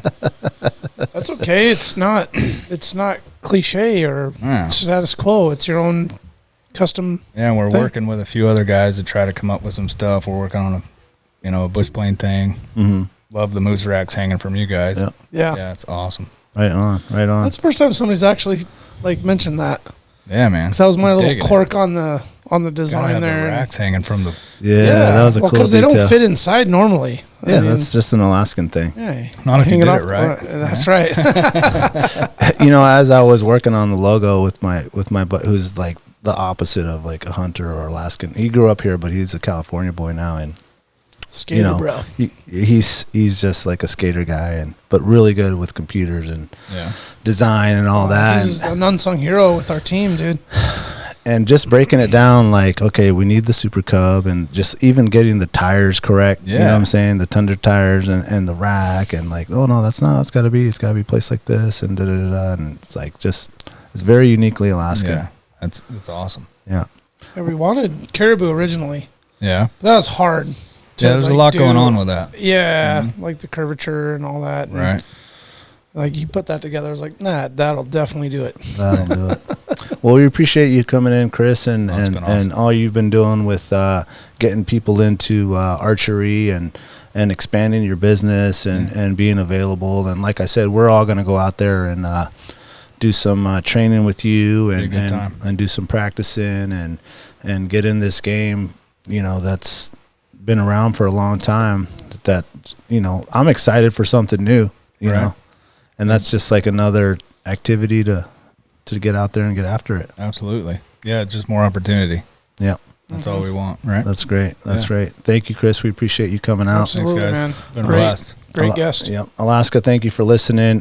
We do got some new merch that's going up on the website. We got some new kids shirts that are coming out. We got some new hoodies, some adult T-shirts and stuff like that. I think by the time this episode's airing, it should be up on the site. If not, it'll be up there shortly. Yep. I know we still got some stuff up at Barney's. It sounds like we're probably going to have to get some stuff out there at Screaming Eagle. Yeah. You support a lot of local stuff, man. I saw. Absolutely. You guys have some Barney's packs I saw. You have some Batum stuff and a whole bunch of other local Yeah. So we hooked up with Kevin. I've been a fan of them guys forever. When Bob was around, all that stuff. We just got with them when the Rona stuff kicked off and tried to just, lift each other up and help it out. And I asked Kevin if we could just rep his product and sell the store out there. And we've got a couple of his bags in Fairbanks so those guys can see them. Yeah. Right? Because that's always a big thing. Everybody hears about the Barney's packs. Everybody wants one, right? But you want to get your hands on it before you invest in that. Try it on. And now you can go through the Fairbanks store and get one of those and look at it, check it out. Yeah. What a cool collaboration. That's badass, Kevin's man. awesome guy. Yeah. His new ones are nice, man. We ended up getting one with like the multicolor with the brown and the green. The new backs, right? Oh man, I'm still kind of questioning how you won that. But I didn't win it. My wife won it. Oh, there you go. Yeah, your wife won it. Yeah, right. Nice. Well, thank you, Alaska, for listening. Keep the caribou calls going. And end the show with a call. End the show with the call. Yes. Thank you, Alaska. Thank you for supporting our Patreon and visiting our website, visiting our Instagram and all the social media. Please subscribe to the YouTube channel. And thanks for listening. Alaska, stay wild. You'll remember my speaking to you of what I call your overcautiousness. Are you not overcautious when you assume that you cannot do what the enemy is constantly doing? The Alaska Wild Project podcast is brought to you by the following sponsors. Barney's Sports Chalet, supplying hunters with the best hand-selected gear since 1963. The exclusive home of frontier gear built for the rugged Alaskan terrain. Your one-stop shop for all your outdoor needs. Visit Barney's today at 906 West Northern Lights. Arbor Digital, the forefront of digital assets, cryptocurrencies, and wealth management, providing a low-cost, research-based investment strategy for Alaskans looking to invest their hard-earned money. Visit arborcapital.io today to put your money to work. Tailored Restoration 24-hour emergency home services, helping Alaskans restore their dreams since 1972. Services include fire, water, mold, post-emergency cleaning, repair, and remodeling. Give them a call in Anchorage, Eagle River, Matsu, or Fairbanks. Hit them up at tailoredrestorationalaska.com. Total Truck and Alaska Overlander, Alaska's premier supplier for custom automotive accessories and overlanding products, providing all-inclusive rental vehicles and trailers custom outfitted to explore the Alaskan backcountry with a unique and convenient traveling experience. Serrano's Mexican Grill, 2 locations, one on Tudor, one on Northern Lights. The Northern Lights location has their new tequila bar. Check it out. Also see their daily specials at serranosmexicangrill.com. TheTreehouseAK.com, located at 341 Boniface Parkway, Alaska's own and grown cannabis and CBD store. Ask the bud tender what the strain of the day is to get your 10% off. The Treehouse, where the culture lives. The Connoisseur Lounge, Alaska's premier locally owned and operated cannabis retailer, located in the heart of Palmer, Alaska. Their cultivated products include Snowcap Romance, Aurora Haze, Super Glue, and much more. Find them at theconnoisseurlounge.net. AKO Farms, located in Sitka, Alaska, built from the ground up with concentrates as their single motivation, with exclusive products such as their sugar wax, full spectrum diamond sauce carts, and more. Ask your local bud tender about AKO. Marijuana has intoxicating effects and may be habit-forming and addictive. Marijuana impairs concentration, coordination, and judgment. Do not operate a vehicle or machinery under the influence. There are health risks associated with consumption of marijuana. For the use of only by adults 21 and older. Keep out of the reach of children, and marijuana should not be used by women who are pregnant or breastfeeding. The Bait Shack, located on Ship Creek upstream of the bridge. Can't miss the bright red shack. They are the go-to fishing gear rental and guide service on Ship Creek. Tight lines and fish on. Come hook into the action with them. Hit them up at thebaitshackak.com. Anchortown Dogs, located on 4th Avenue across from the old 4th Avenue Theater. Look for the blue and gold umbrella. From reindeer dogs to bomb euros, they've got you covered. Anchortown Dogs, your local gourmet hot dog and sausage cart. Crude Magazine, Alaska-based media outlet using the last frontier as a springboard to discover larger truths about the cultures of our great state. Read more at crudemag.com. Lawn Pro AK, Alaska's year-round professional property maintenance team. Services include snow and ice management, weekly lawn care, and more. Get your free estimate today at lawnproak.com. Double Shovel Cider Company, located off of Arctic and 58th. Handcrafted Alaskan-made colonial ciders. They also have a tap room downtown on the corner of 5th and E. Stop by today and taste an award-winning cider. Lady with a Plan, your own Alaska event planner. From scouting the perfect location to planning the tiniest details, specializing in event management and production for intimate social gatherings. Find Lady with a Plan on Instagram. Should you not claim to be at least his equal in prowess and act upon the claim? I say try. If we never try, we shall never succeed. This proposition is a simple truth, and it's too important to be lost sight of for a moment. If we cannot beat the enemy where he now is, we never can. It is all easy if our troops march as well as the enemy, and it is unmanly to say they cannot do it.